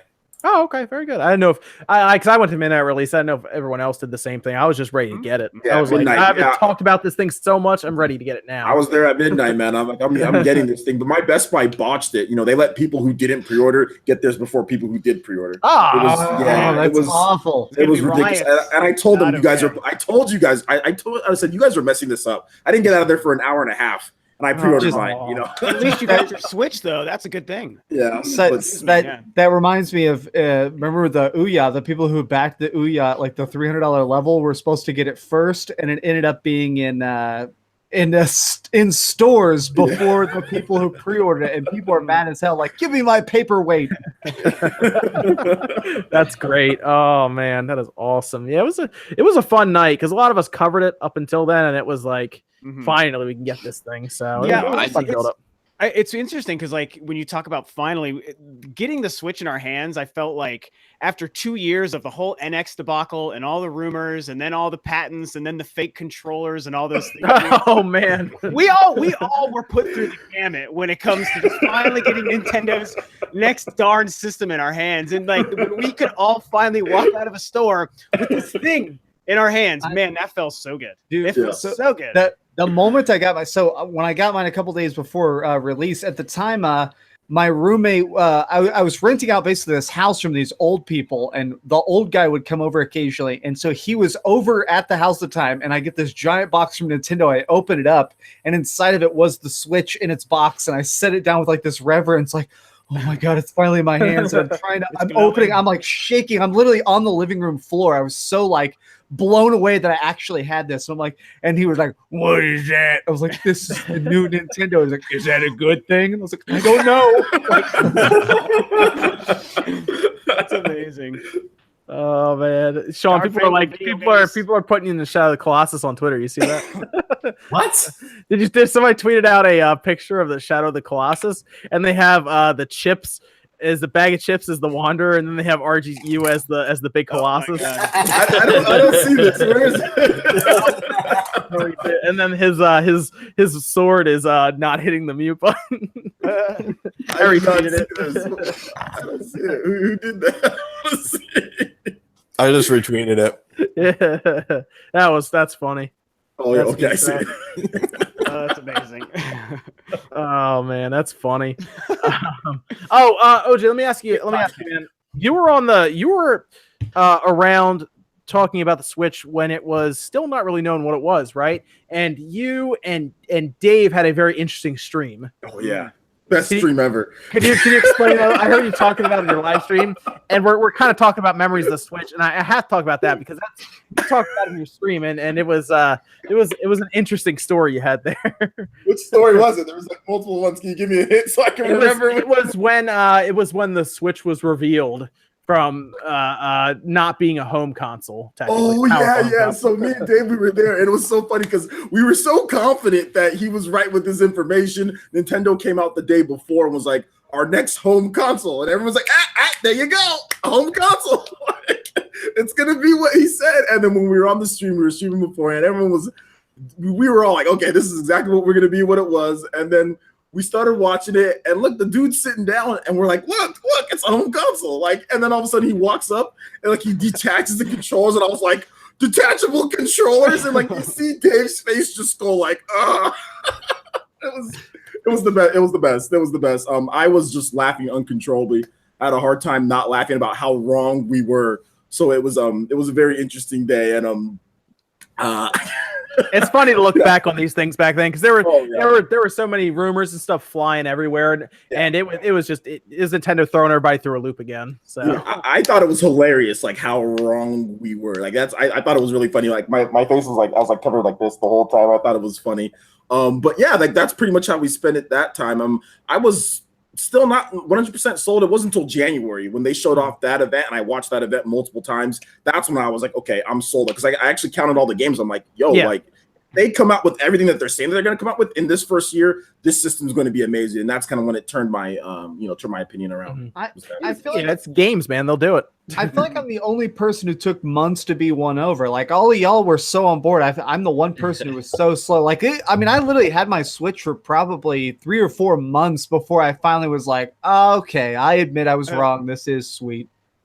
Well, the way I saw it is I have a PS4, I have an Xbox. I don't really need another box that's like, them technically. Yeah. I wouldn't mind having an option for like a dock or some kind of peripheral of some kind just to make it, get to that point. But I like the idea of the Switch being something you can move away from your TV with, just because I already have 2 things that cannot leave the TV for those other games. So sometimes, we need a Nintendo in the marketplace to do something different. Definitely. Yeah. That's the way I see it, really. Something I kind of talked about on my video today too. Like I could not agree with more than that. Honestly, like a healthy Nintendo is so good for the industry, and we've all lived through the healthy and unhealthy Nintendo ebbs and flows throughout the decades, and whenever they're at their best, I think the whole industry is at its best, and everyone's challenging everyone, and Nintendo is the disruptor. Like that's what they do. They want to disrupt the industry and change all these things. And something my 1-year anniversary video I put up this morning, actually I kind of brought this up too. What's really crazy and awesome about the Switch to me is that when you see how badly the Wii U failed, and I am an unapologetic Wii U supporter, man. I love the console. It was dumb, but I love it anyway. However, it failed so bad. And it's really pretty crazy and awesome of Nintendo to have continued to try something different, because I could have totally envisioned a world where Nintendo would have been like, well, we tried, the Wii was great, but the Wii U sucked and failed and we lost money and no one likes Nintendo. So we shouldn't take any more chances. Let's actually compete with the PlayStation and Xbox. And they could have tried that. They might not have wanted to gamble again, but they did, because that is just like what they do. So I think that we're all pretty lucky that Nintendo was willing to take another chance after the Wii U, and like, look at the 180 that they did. It's like an unprecedented 180. So it's pretty cool. Yeah, they could run that race that no one will ever win, the resolution race. And they could. People seem to think Nintendo couldn't do it. They could. All they're doing is hiring, NVIDIA or AMD to come up with the system for them. That's all these companies really do. Sure, they work with it somewhat, but it's not like Sony or Microsoft are just sitting in there building this chip by themselves or anything. So any of these companies can just say, hey, we want to make a really cool system that's very powerful, help us, basically. So in fact, Nintendo obviously went to NVIDIA, and I'm telling you, I looked through the Switch, NVIDIA made, I'd say 90% of that system. So it's interesting to see them do that. I'm actually kind of happy, like I said, like you said, Rob, we need creativity and things that are different in the console space. They're not even done. Like Labo shows that they're not done. Like they're still doing weird stuff. Like which is good. So why not? I'm like I said, the big thing I'm looking forward to right now is their online. That's I think well, why don't we look forward here real quick before we go on to question stuff? We talked about the first year and everything. What do we think is going to happen here in the second year now? With this online service showing up, with possibly Pokemon launching sometime in the next before next March. What do we think about the second year coming up? 1,000,000%. I think the biggest push is going to be Virtual Console. I 100% think that right now their docket is kind of sparse. There is some cool stuff coming out, but we don't have a ton of set release dates. Like we don't have the month by month breakdown we had for year one.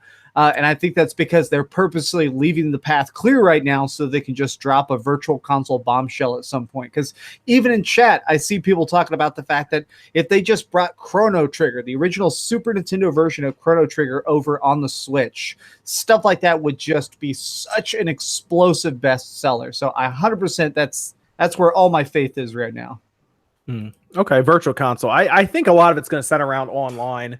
Yeah, and I'd like to see some kind of game come out that pushes that online. Probably like Smash Bros. Maybe, but they're actually kind of hyping up the online a little bit. So, I mean, you all right, Sean? You can mute your mic while you vomit. Man, we're gonna have a live death. It's bringing down the Colossus. The Colossus is winning. Colossus is coming down. 1,000 likes and will kill a man. Are you the remastered version, or are you the original PS2? Which one are you? Are you the PS3, the PS2, or the PS4? All the well, no, it's over when there's just a big spew of black smoke comes out of it and it falls over. Sad music plays and a freaking hawk flies by. He's the PS3 version. Not quite the best, but somewhere in the middle. All right, we're done with the chips for now. I think as we get closer to E3 and as we get into E3, a lot of Nintendo's plans are going to be shown or come to light. Is better said. I think we're going to be seeing a lot of games from both first party and third parties. Obviously, like last year in 2017, we had Mario Odyssey at the end of the year and Breath of the Wild at the beginning of the year. I'm sure we technically have a Fire Emblem, like a core Fire Emblem game coming out this year at the end of this year, but I don't think that that's big enough to be Nintendo's flagship title for a holiday release. Right. I don't think they dress up E3 around Fire Emblem. I think you're right. You guys are all insane. That's all I gotta say. No. I'm not downplaying Fire Emblem at all. But in the West, I'm not. Well, in the West, I don't think it's going to sell to the mom or dad or anything like that. You know what I mean? It's not going to sell to the masses. It's not going to sell to the casuals. I'm joking with you. Yeah. I'm a super Fire Emblem fan. Like it's my favorite Nintendo franchise. I know.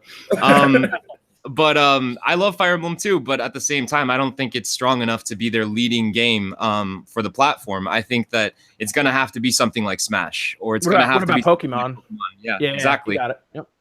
Those, alongside online, because having a powerful online infrastructure with a massive title, especially a competitive title like Smash, and we see that Nintendo is very interested in getting into the competitive community.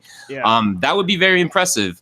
And I would be totally down to play like a shared world Pokemon game where you're just kind of like running through a town and then all of a sudden you see random other people there, kind of like Destiny. I think that would be so cool. So, jeez, dude, if they do that, people are gonna not go anywhere anymore. That's actually the They're gonna Pokemon stay game. home forever. That's the Pokemon game that would get me interested in a Pokemon game, because I've never really been into this series, but I've been waiting for that crazy, humongous RPG like console version, like next gen version, and that kind of idea does get me pretty excited. So, and they could do it, man. Like the online, I think that the online launching in September, whatever Nintendo finally decides to do and tell us about that, that really could be a huge. I guess I can use the word turning point. I mean, it's not like the system's not struggling, so turning point sounds weird. Well, I mean, I think their you know online what I mean. gets made fun of a lot, right? It's kind of their weakest point is their online around features. So I would say turning point for their online service, absolutely. Yeah, and like their business model, and that could be, you know, we've all been enjoying like a really pretty good lineup of third-party games. It's like, hey, third parties are caring about Nintendo again, and they're doing well on Nintendo, and the gamers we're all enjoying having third parties like Doom and whatnot. And it's entirely possible that when this online launches, that we might finally see that flood of like really high profile third-party games. Like that might be when an Overwatch finally shows up. And I've been singing the song of Call of Duty. I feel like 2018's Call of Duty will come to the Switch, and that would obviously launch right after the September launch. And so I'm just hoping that that's really when those cards start to get played. And I think it's a good shout that it happens. It could be really good. I think there's a reason why the online is launching just before November and December. You know what I mean?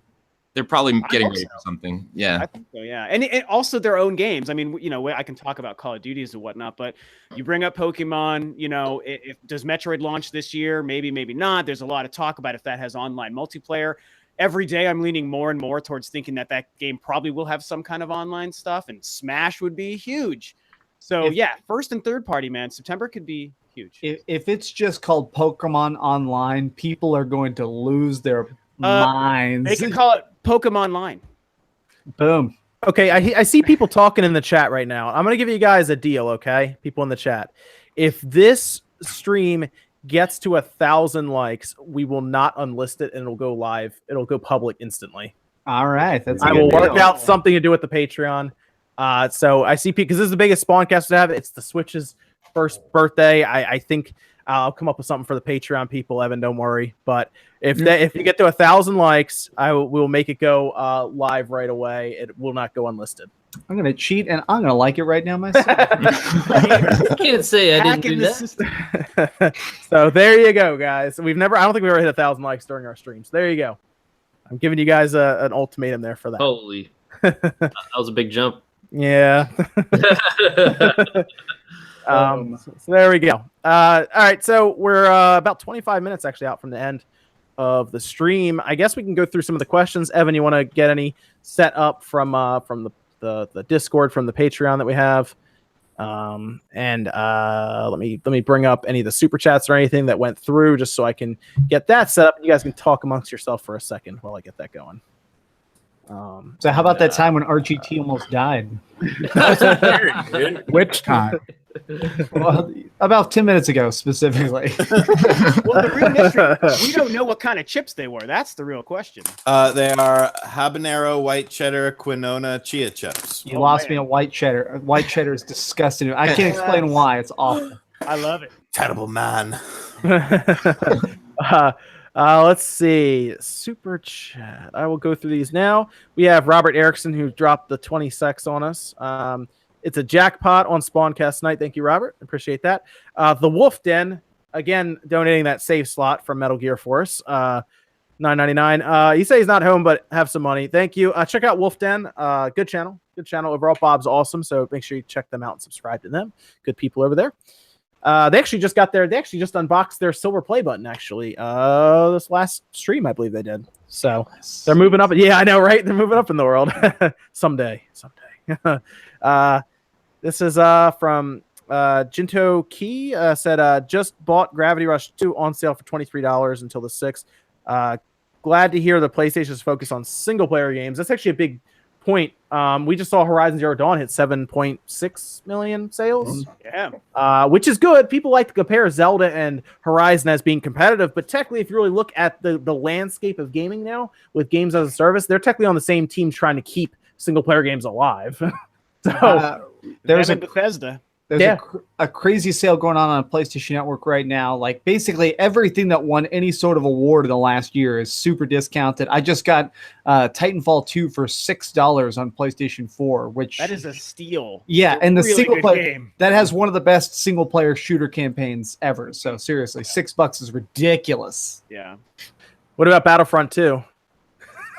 That's pretty good. You know, it's how overpriced that game is. It game is $24 on Origin right now. Wow. People still aren't buying it. I'm just kidding. Yeah. That's $27 too much. They have to pay me for that bandwidth. $3 every time you get a copy. They have to pay me for that bandwidth, man. Support your single player games. Because while I don't think they'll go away completely, I do think third parties are looking at that games as a service. So if you're not maybe you like games as a service, and there you go, you can do that. But I do think there is I think there will start to be a drought of single player games from big companies that aren't selling systems. So, or just getting indie games. Do that. Did everybody here? I guess everyone here mostly played Horizon, or at least tried it at some point. Yeah, beat it twice. And now my girlfriend's playing through it right now. She's almost done with it. Is just loving the hell out of it. Cool. Okay, good. Support your single player games, people. Because that's actually a future you probably don't want. OJ is games as a service future, because that would be one where they wouldn't probably even try to sell stuff in store. It would all be digital then. Yeah, I don't want that. I've actually. I need to go back and play Horizon Zero Dawn. I want to get through it. Just been getting through a bunch of other stuff, but even stuff like Sword Art Online, I'm not so against online as much. It's just make sure you just put in a single player campaign too. Make sure you actually take a little bit of time to put in a single player campaign. Don't just go all multiplayer. That's the only thing that I don't want to see. Call of Duty actually had a good single player actually. So that's worth checking out. I know a lot of people get Call of Duty and just jump into the multiplayer. They actually had a pretty good, this most recent one, a good single player. Yeah, that's the one thing with Call of Duty. I do if I am going to play, I haven't really played Call of Duty seriously, but if I am, because the multiplayer has leveling up and stuff, so I actually find the multiplayer more compelling than the single player, because the single player doesn't have those elements, but the multiplayer does. So. Let's see. Wishbone says, why is DICE trying to copy Activision on the WW2 route? Seems stupid to me. Smart move would to skip that and go to Vietnam. I hope the rumor's not true. This was something we heard that the next Battlefield will be called Battlefield 5 or V. I assume that's supposed to be 5. And it will take place in World War II, going from the World War I that Battlefield 1 was doing. But then we also heard a rumor a while ago that contradicts that, saying Battlefield Bad Company 3 is in development for Vietnam. I think Battlefield 5 makes more sense going to WW2, seeing the success of what we've seen with Activision, but and it kind of makes sense as a follow-up to Battlefield 1. But would you guys prefer them to do something like Vietnam or just more WW2? I'm a million% on board with World War II. I loved Call of Duty World War II way more than I ever would have expected. So seeing Battlefield's take on that, man, hell yeah. Okay. It's kind of I don't I actually do like Call of Duty World War II, but it's pretty plain at the same time for me. So and I also don't really care about Battlefield, but I would agree with the larger kind of sentiment in the industry that World War II's played out, and so I'm just kind of I feel like they don't need to do that. I don't know if it would be good for them to do that, but Okay. So what were you saying, OJ? EA makes that game, right? Yes, they do. Yeah. I'll pass. Did you see that they're actually, I think they're a little terrified of backlash right now. Did you see that article put out by Jason Schreier, I think, over Kotaku, saying that they're very tentative about using loot boxes as game-breaking items? Good. Oh, that's good. Tentative. It should be way more than tentative. Well, I think they're a little worried about it because of the backlash from Battlefront 2. So Battlefront 2 was made an example. It's like I said, it's $24 right now. That's all you need to know. Yeah. So it was made an example of. So I wouldn't expect it to be jammed in there like we had before. Mr. Falang says, Merry Switchmas, everyone. Okay. That works. Merry Switchmas. Do you guys, this is from Leo, saying, do you guys feel Nintendo Direct will happen soon, not knowing what will come out in April? Everyone, man, Nintendo Direct, dude. Everyone wants Nintendo Direct. Direct, dude. Everyone's like, yeah, the Nintendo Directs. It's just like it gets exciting when you see it because people obviously want more games, right? You know, so I get why people want them. But what do you guys think? When's the next Direct showing up? I might as well go down the line and answer that. I think it'll be like right before E3. I really feel like we'll get one before E3. I think you're right about that. I think we'll see one before E3. Anyone else want to chime in? We can go down the line here. I would hope sometime. I mean, I really just want them to talk about the online as soon as humanly possible, even if it's not coming out for months. I'm hoping we get at least a mini Direct in the next 60 days. Okay. Yeah, I don't think we'll get anything massive. Obviously, they're going to probably want to save their big announcements for E3, but they probably need something in between E3 and now, just to kind of keep that momentum going, keep the excitement up, and get people excited for E3. So I wouldn't be surprised if we got, I wouldn't call it a mini Direct, but some sort of an announcement, just, boom, here's the trailer for this, or here's, an unveil of this. Nothing too drastic, but just to keep the flames burning. Yeah, I realize I haven't streamed an event in a long time. It feels like it's been a while since I've done anything. I don't know. Is that just me? I don't know. Well, yeah, because you didn't stream. Did you stream the mini? I did. Thing? I did actually. Okay, I actually knew when it was going to show up, so I was already ready to go. So short, so it didn't really feel like a real a streaming event, So yeah, it's been a while since anything big has come up, But I'm streaming Sony stuff, Microsoft. There's like nothing's happening. I don't know. Maybe it's just like that all the time this time of year. But yeah. I don't know. I mean, this time last year, everyone was going Switch crazy, so Yeah. A little different this year. But does anyone think a Direct will show up in March?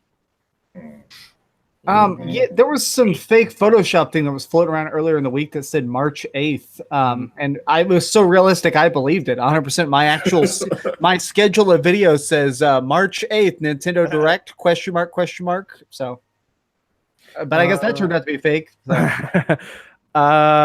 Dan Miller says if Nintendo does make VR for the Switch, bring out a new Power Glove and a pair with HD Rumble for fingers, palm, and wrist. Take VR to a whole new level. Let's do it.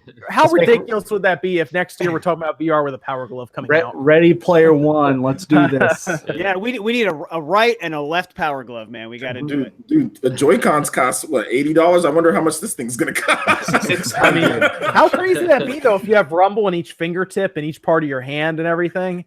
That would be interesting. I wonder if they could actually simulate things touching your hand like that, or like you're holding something. I think that they do. I saw something years ago, and there's a prototype that exists, and it makes it where you can pick up objects, and it stops your hand. It's called haptic feedback, and it literally makes it where, I can pick up my phone in VR, and it'll say that you're holding that object. What I saw is and what I saw, and I think I don't know if it's the exact same thing, Max, but if you picture a glove that has all these it's hundreds of little pressure things all around, so that if you were to grab your phone, the pressure things simulate the parts of your fingers touching the phone. And that's what it is. That's what it looks like something cool. Straight out of Mission Impossible. When I saw it, it looks like a Mission Impossible gloves for climbing glass or something. Yeah. Pretty cool. Leo says, did you guys see the Game Informer's 300th cover of Samus? Yes, I did. And that better be the one that shows up in my mailbox, or I'm not going to be I'm going to go to GameStop. I'm getting that magazine. That thing is awesome. I have my Mega Man 11 cover over there. I'm getting that Samus one. Did you guys see it, by the way? Yes, I did. A low resolution picture of it. Nothing good though. There's one, I think my Nintendo News, I think, put a really big picture of it. There's 4 different covers. Yeah. What were the other covers? There was Red Dead, there was World of Warcraft. There were weird choices. Metroid, Red Dead, World of Warcraft, and I don't remember the 4th. Okay. So the Metroid was the one that caught my eye. I was like, yeah, I'm about to get that. Definitely. Vega Busters says, love your guys' podcast. Keep up the good work. P.S. Hopefully Virtual Console comes soon, and thoughts may flash Nintendo Switch. Am I missing with that Flash? Isn't that an adapter? It's like a GameCube adapter. It's like a GameCube adapter, but right? Yeah. So they're saying Virtual Console using the Flash Nintendo Switch adapter for GameCube controllers. Is that the idea? Yeah, I think what he means is for GameCube Virtual Console, you could plug in a GameCube controller and that solves the pressure sensitivity, at least for playing on TV. It's a USB adapter, Mayflash USB adapter. Oh, for right. GameCube, yeah. A new way to play is to give us some Joy-Cons that have those triggers and fully decked out as GameCube colors and everything. We were just talking about peripherals. I was actually thinking about it after we stopped talking about it. Like, what if we had something that the Switch slides into that actually has like the GameCube style, like almost like where the Joy-Cons are, but it's GameCube style with the pressure sensitivity. That'd be sweet. That'd be awesome. Yeah, let's do that. Let's go with some, especially for Smash. Oh man, how much money would they make from Joy-Con controllers that are themed after GameCube controllers? Yeah, a lot. All of my money. They would get all of my money. An obscene amount of money. That'd be insanity. Especially if like the grip, if you slide them into the grip and all of it has the same kind of form factor as the GameCube controller. And has an extra battery in there. Yeah, man, I'd be all right with that. I'd be on board there. That'd be sweet. Voirel Papa Floria says, what genres do you guys think the Switch needs or that you would like to see the most? What it needs? I think maybe more first-person shooters. More horror. I feel like we have some horror, but I'm a huge horror lover, and I have literally hundreds of games I can play to scare the crap out of myself on my PS4 and my Xbox. But there's literally nothing that really terrifies me that's not a port right now on Switch. I want to start seeing some MMOs show up. That would be cool. Ooh, yeah. Fantasy Star 2. Oh, please don't. It's only in Japan, man. Come on. Yeah. Only in Japan. And it's streamed to the system. It's not even like, it's not something you download. Really? Yeah, it's streamed. It's just like the 3DS Dragon Quest 10. It's all cloud. It's all cloud based. The whole game is. I mean, you're gonna be online to play it anyway, so yeah, it's true. I didn't know that. Wow. Yeah, it's interesting how they did that. Like you said, the 3DS version of Dragon Quest 10 is the same way. It's kind of interesting. Yeah. What other genres? Horror. I said first person shooter. Anything else you guys thinking of that we sports? Yeah, I was gonna say EA needs to show up with Madden, right? Yeah. We're going to get to that in a second. Actually, someone asked about EA and the Switch a bit, which I'm sure OJ would have some words for that. Yeah. I mean, all genres really make sense, so it's kind of like any genre, just bring it. I mean, in all honesty, like I'm surprised more games like Heroes of the Storm, like League of Legends, with the touchscreen capabilities. It's not my favorite genre by any means, but for those fans of those games, I'm surprised that they haven't started bringing stuff like that. That game from Tencent. Yeah, they have the one coming, but that's pretty huge in mobile anyway, so it still works for mobile. Yeah. Is that the one that's makes a lot of sense though? Is that the one that's just basically like a total copy of League of Legends? Yep. Arena of Valor? Not necessarily. It is the same gameplay process, but the average long end game for that's only like a half hour, whereas League of Legends, Dota, you can go up to like an hour total of gameplay, which is why people like it. Average games, I think, were like 15 minutes or 20 minutes, which is huge for Isn't Tencent bigger than like both of those companies now? Though Tencent's ridiculous. Everything. Yeah, I was watching some movies just streaming on the side screen. That's the only time I let them go through the actual closing credits and everything, and it got to the end of a lot of them, and they would just be like 10 cents. Yeah, they own a lot. Yeah, they're bigger than Steam. It's crazy. Their client is. I think that like if we can get like more battle royale, I don't know if that's a genre now, but I would like to see like a battle royale like games on the We talked about that earlier, didn't we, Max? Where we were like, what if Splatoon 2 had that? I mean, yeah, that's something I've put over 200 hours into Fortnite. Obviously, I'm really into battle royale games, so the idea of like even if they just put it into an existing thing, that was my hypothetical in the podcast we were on earlier, is put it in Splatoon 2, make it where we get dropped on the map, you have to find a random splat, and whoever paints the most wins. Like if you get splatted once, you're dead. Oh man. I said they take it to the next level, get Metroid, everybody gets dropped on a planet. Yeah. Everybody gets one random power up. Yeah, go for it, man. Go for it. That would be crazy. I feel like Nintendo will eventually find their way into the battle royale genre in some, just as an experiment. If it doesn't burn itself out, I do feel like this is the year of it, and I think it's going to burn itself out. So I'm just here for the ride. Sure, sure. NX Revolution says there is a rumor for a direct on Monday, which I feel like we would have already heard about that, right? Unless it could be one of those drops or something where like we had the other mini. I think the one we saw was like all about 3DS stuff. Wasn't that the rumor from like 4chan or something? I mean, it's 4chan, so you know. They say from someone who's been right, although I thought that was still an anonymous tip.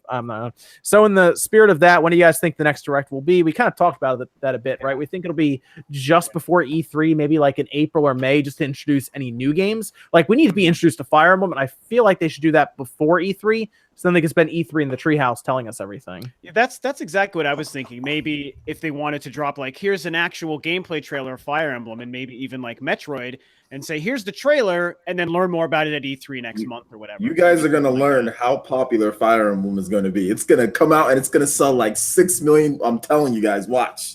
I totally believe that. I've been singing the praises. Like it's weird because I kind of agree with like both you and Philip on this, where like it is a huge series that I think is going to sell to like all the Switch owners, but I don't know that it's necessarily like a Switch mover.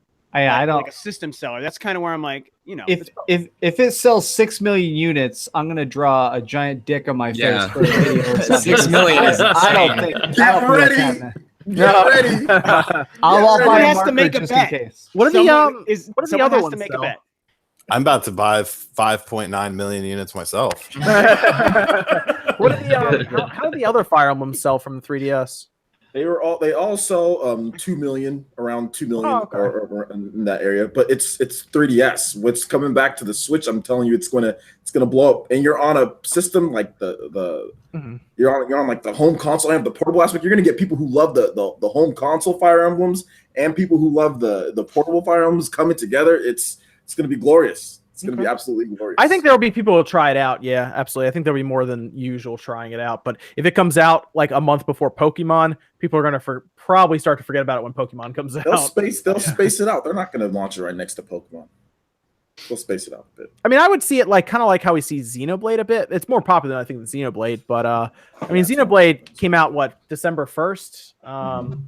And what came out, I guess, before? I guess Mario would have been the next. Well, they kind of butchered the Fire Emblem Warriors launch, didn't they? Like yes, they did. That was like right before Mario. They sent that game sort of out, But that's Fire Emblem Warriors. That's that game. That's, you're right. That's you're right. Yeah, it's not a normal. But yeah, they did just kind of throw it out there. But they didn't think that game was going to sell like a lot anyway. That's why they just kind of threw it out there. Plus, they were kind of like running out of time or like space to like put that game, because they didn't want to put it in September because Pokken, there was Dragon Ball Z, there was FIFA, there was SteamWorld Dig. So it's like, where do you put that game at? You don't want to put it in November. You want to put it with all those third-party games. Like, you don't want to put it there. You want to put it in December. I mean, man, that's a long time from after when it's actually done, So it was just kind of like a game. They just said, here we go. Just got to put it somewhere, Let me see. Then we have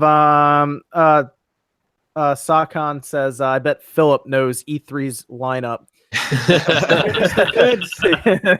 all the goods. We'll talk when the SpawnCast's over.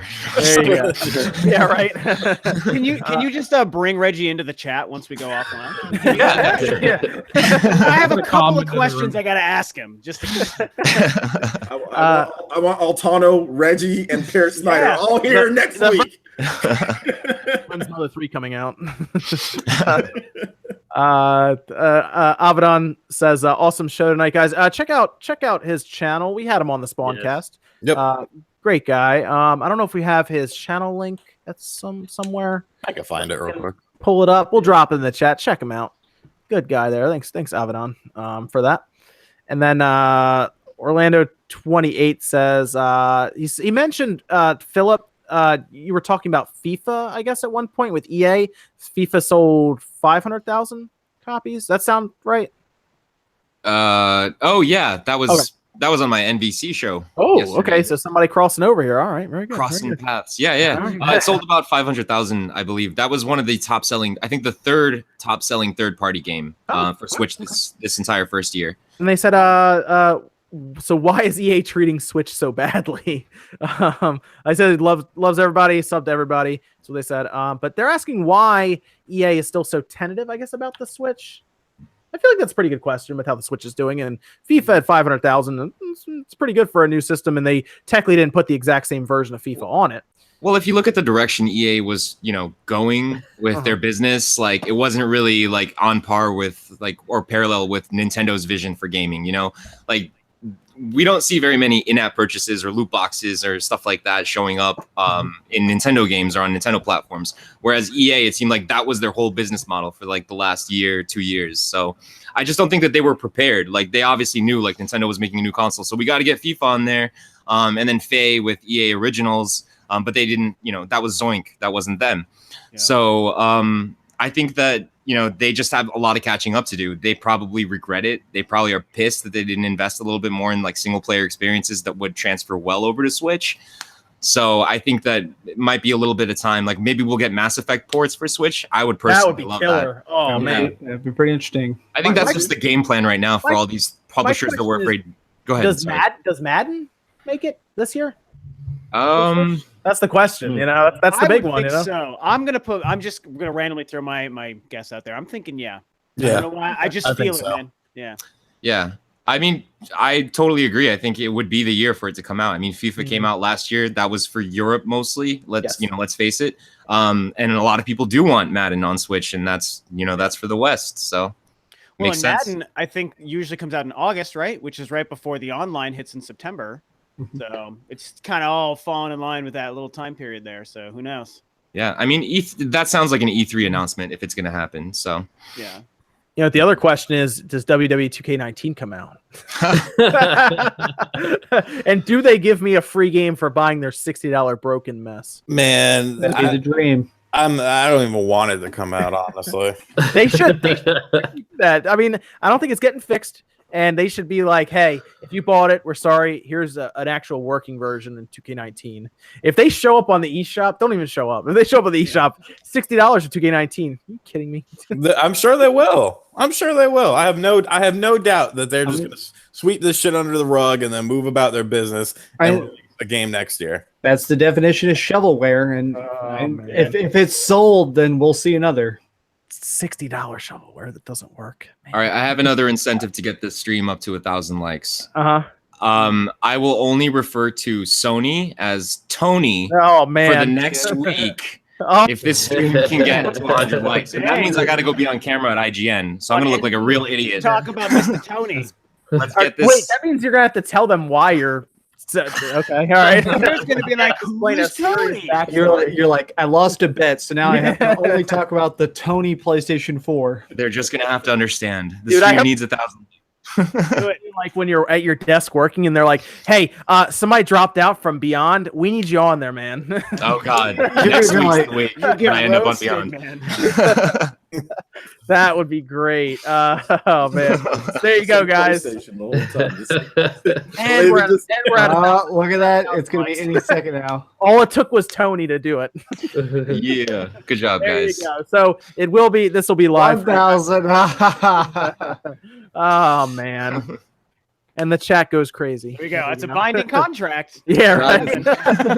People are going to be like dropping Tony in like the comments on NVC, and you're going to have like Pear look at you and be like, what's going on? What happened here? Then Universal One said 1,000 likes group Switch game lick. I gotta tell you now, I'm not getting into that again. I don't want to lick my game cards. And then NX Revolution again. What do you guys think about Iron Galaxy's one to port Monster Hunter World? Sure, I'd say let him take a shot. Capcom is Capcom though. They're kind of cheap. They might just be like, maybe not. It's pretty awesome. It's Capcom here, guys. Yeah, they haven't even localized Double Cross yet, and we're talking about a whole game getting ported at this point. Yeah, a way more involved game too than Double Cross, for sure. It's a bigger project.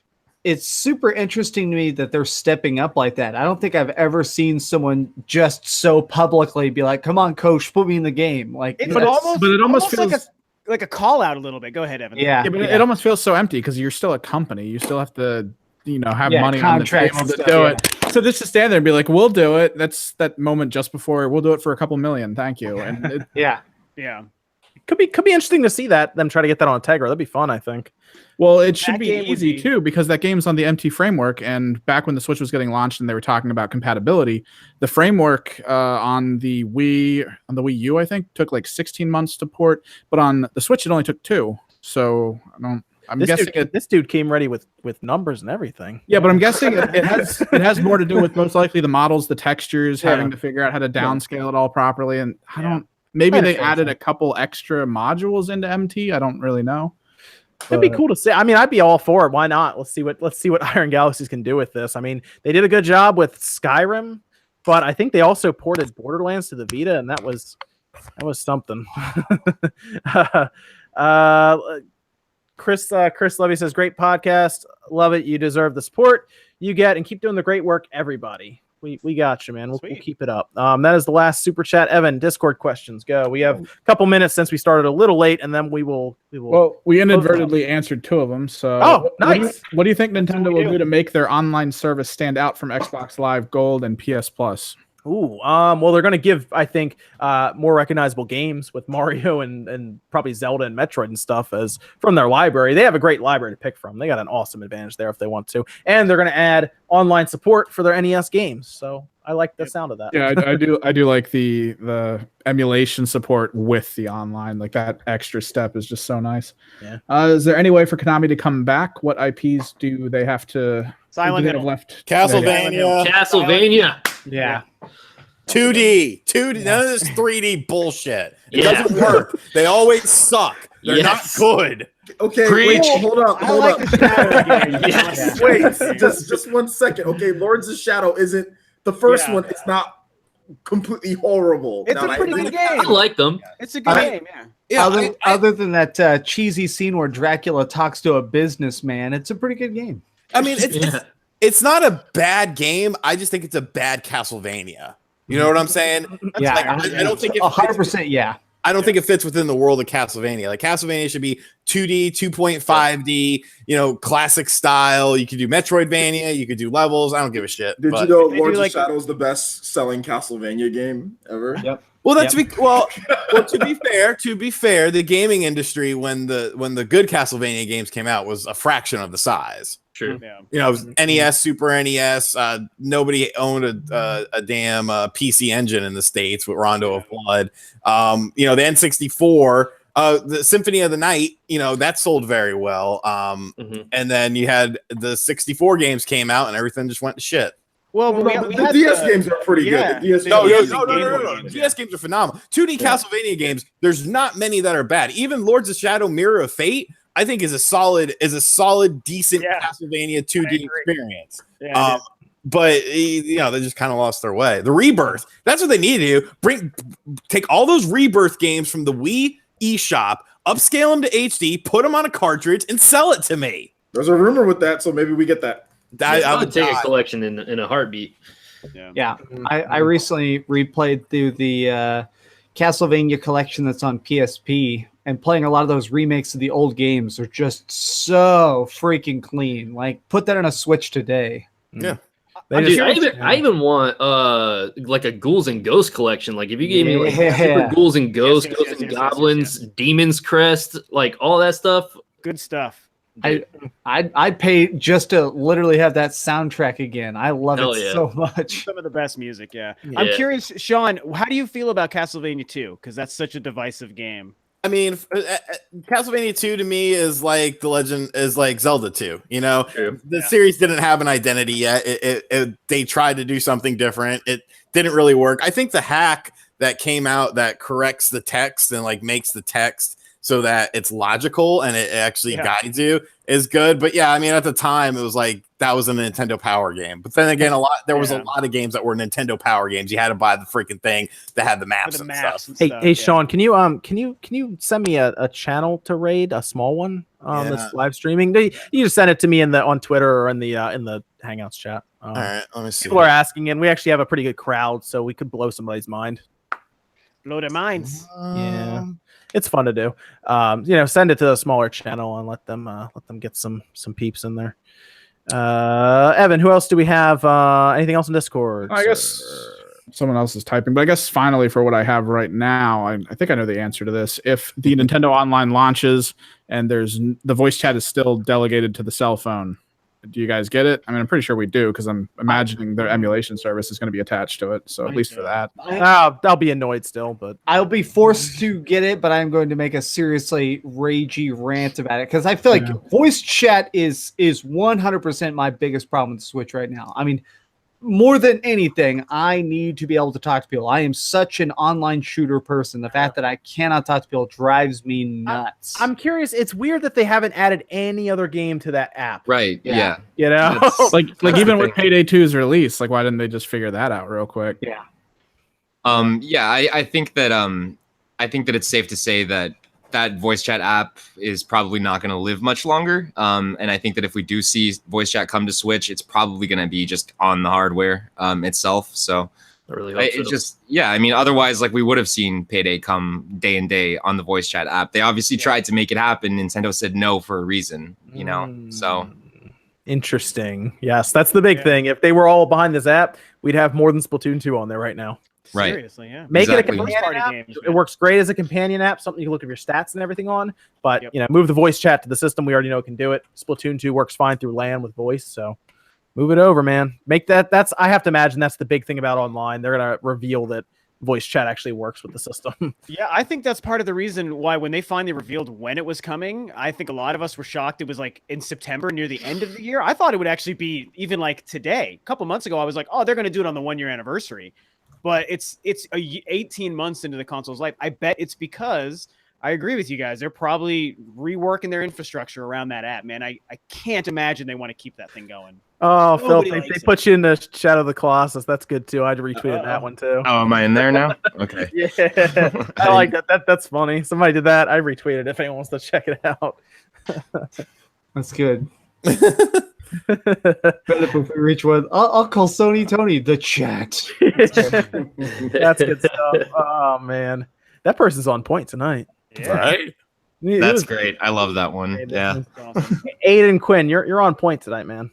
You're on point. And I like it. Every time we acknowledge him in chat, he's like, "Yes, there's noticed me." Sean, did you find somebody that we can rate at all? Yeah, he linked it in chat. I got. Oh, sorry. Yeah, for chat. Oh, okay, cool. We're gonna go through our outros, and then guys, if you want to rate someone who's smaller, you can do that. And it works. And it works with the joke, actually, the whole Tony thing, because that's the guy's name. Hey, quality. Yes. I sent him a thing. I said, "Don't say I've never done anything for you, you stupid piece of shit." And he was like, "What?" And I just laughed. That's the last thing that's the last thing he's heard. All right. Okay. So let's go down the list here, and then I'll send you guys their way to check out. Let's go down here. Evan, what do you got going on? Where can you find you, man? Oh, it's just Kimrick's project at anything, Twitter, Twitch, Instagram. Keep watching Spawn Wave stuff because we're tweaking so much going on right now. It's why I'm dead tired all the time. I'm going to try to have Esports Wave coming to you guys tomorrow. I'm still working on the editing for that, so we'll see if I pass out at my keyboard or something. Cool. That'll work. But yeah. Oh, cool. All right, then Max, where can they find you, man?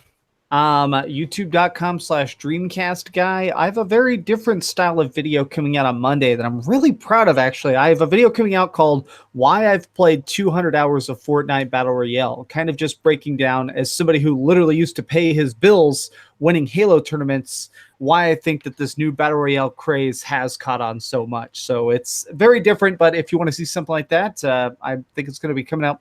It should be out early Monday morning. Okay. OJ, where can they find you, man? Yep, just right here on YouTube, just PlayerEssence. I do a lot of Japanese RPG games, Nintendo gaming, stuff like that. Really big into really big into anime, Naruto, things like that. So if you like all of that stuff, I don't do a lot of like anime themed stuff. Just like I talk about Naruto or anime video games more. So that's kind of what my channel is kind of based on. So if you're into that, you're into Nintendo a lot. You're into Japanese RPGs like Final Fantasy and like Valkyria Profile, stuff like, or Valkyrie Profile, sorry, Valkyria Chronicles, stuff like that. I cover that a lot. Shin Megami Tensei. So yeah, a lot of great stuff, and also a lot of live streams. We do a lot of live streams where we just we're tons of Q&A and stuff like that, where we just kind of mess around the whole time. So a lot of fun stuff. Usually the chat and stuff like those more than even like playing games, because there's more interactivity there. So I see you do that a lot, actually. It's really cool. Yeah. Because everyone because I'm always interacting with them, so they get to feel like, oh, they're really part of the chat and everything, or really part of the stream. So we do those pretty much every single day. So it's a lot of fun. So if you guys want to stop by the channel, for anybody who's not already there, check it out. Then Rax, where can they find you, man? You can find me on YouTube. I'll actually drop a link right there. I do a lot of different things. I do skits, gaming videos, a lot of live streams. We actually had a really awesome live stream last night playing Mario Kart with viewers. I'm trying to do a lot more where I incorporate viewers as well. So yeah, if you guys want to subscribe to my channel, I'm trying to hit 2K soon. So yeah, I appreciate you having me on. Absolutely, man. Then Sean, where can they find you, man? Find me at RGT 885. RGT 885. Also find me in hell, evidently, because I almost died on this chip. So tomorrow, I have a video going up showing a pretty cool device that allows you to plug and play adapter for the GameCube that transmits an HD image in progressive scan mode. It's pretty damn impressive how games like F-Zero look on the system. So that'll be up tomorrow, probably late morning, early afternoon, and then I don't know, whatever else I feel like doing the rest of the week. Cool. And then Rob, what about you, man? Where can they find you, dude? Yeah, it's a Rule of Two review on YouTube and same on Twitter, and it's pretty much just me shooting the breeze about video games and Nintendo and the occasional Star Wars video. I squeeze those in every once in a while as well. So But that's it. Man. And then Philip, thanks for joining us. I know you're very busy with IGN and everything. I'm sure you want to maybe talk about what's coming up for you, the IGN and NBC and everything. If you want to do that real quick. Yeah, you guys can find me on IGN all the time, or more importantly, definitely check out Nintendo Voice Chat. It's IGN's Nintendo channel. So we talk every week. Actually, every Friday we have a Nintendo podcast, just like SpawnCast. Very similar. It's not live. But it's a lot of fun. So every week, Brian Altano, Per Schneider, and Zach Ryan and I get together and just bullshit about video games. So it's a lot of fun. Yeah. And I would hate to see you guys go there and start saying things like SpawnCast in their comments. On the next one they do. Yeah, say Tony. I hate for you guys to go say all that in their comments. Yeah, no, but it's great. Yeah. That's where you can find me every week. I do, you know what? Next time whenever I show up, I haven't been to California before ever, but when I do go there, you're gonna have to show me around the IGN office so I can check it out. Are you coming to E3? I've thought about it. I'm trying to figure out where I would even stay though, because it's I have to imagine staying in a hotel there is crazy expensive at that time. So you are welcome to stay at my place. Oh yeah, yeah. Is it? Are you pretty close to there? I'm about an hour or so away. That's not bad. If you're willing to drive, you are welcome. You are welcome to stay here. Okay, I appreciate it. I'll see what I can do this year. See if I can make that trip. Otherwise, it'll be next year. So that's cool. You're welcome to stay next year or the year after or whenever you want to come, dude. It's actually not too bad. You'll drive. You're like, wow, you live really close. Why are you being so lazy, OJ? Why don't you go? I actually live really close to Los Angeles. Like it's really close. Good to hear. Good to hear. And what were you gonna say, Philip? You have an open invitation. Any single time you can come to San Francisco, come to the IGN offices. We'd love to have you on NBC too, man. So nice. I will go on NBC, man. I'll get on there. Do it. Yeah, absolutely. That'd be really cool. I'd like to meet some of the people there. I think they're really fun. So absolutely. You guys may in the chat someday see me on NBC. That'd be really fun. So I know GDC is another great person to IGN. There, Gonna start stealing all these YouTubers. All right, here we go. They grab Philip. He does some legit video work. I actually kind of miss your channel, man. You did some legit video work on there, dude. You had some of the highest quality stuff on there. Yeah. Thank you. I appreciate that. A lot of people have been saying that to me, and it breaks my heart. I mean, I want to create content on my channel so badly, but it all just comes down to time. I have no time. I've been dedicated the last 5 months of my life just learning how to work at IGN and cover Nintendo as a full-time job. So I mean, once I get settled in a little bit more and figure things out, I definitely plan on doing really fun things on that channel. So yeah, even just a quick update thing where you talk to the stuff like that would be cool to see it again. So I know you were really. I remember talking to you at times when you were making your videos and you were like, man, it takes a long time. Seriously, if you just did even a little live stream just to talk again for 10 minutes, that'd be cool to see even for the fans of your channel. Cool, man. That's nice to know. Thanks. Yes. But yeah, MVC guys, check it out. You guys post Thursday or Friday? We post on Fridays. Good production value, good thoughts on the industry and everything. So check them out. It's a lot of fun. Yeah, you've been doing a good job, dude. Thank you. Philip is running the show there. So go check it out. Go check it out. I guess that's gonna do it, guys. Evan, you want to hit him with that link to raid the stream? There you go, guys. run into that stream, let them know SpawnCast sent you guys, and we'll see you guys next Saturday night. Thanks to everyone who joined me tonight. It was a big SpawnCast, biggest one I think we've had in terms of concurrent viewer count. Got close to 1,300 people, I think. So Yeah, was great. pretty awesome. Over 1,000 likes. Thanks, guys. This will go live right away. We'll keep it up for you guys so you can check it out. Mostly because of the Switch's first birthday. I think it's worth it. So, but thanks, guys. We'll see you back here next Saturday night, 9 p.m. Eastern time. We'll see you guys.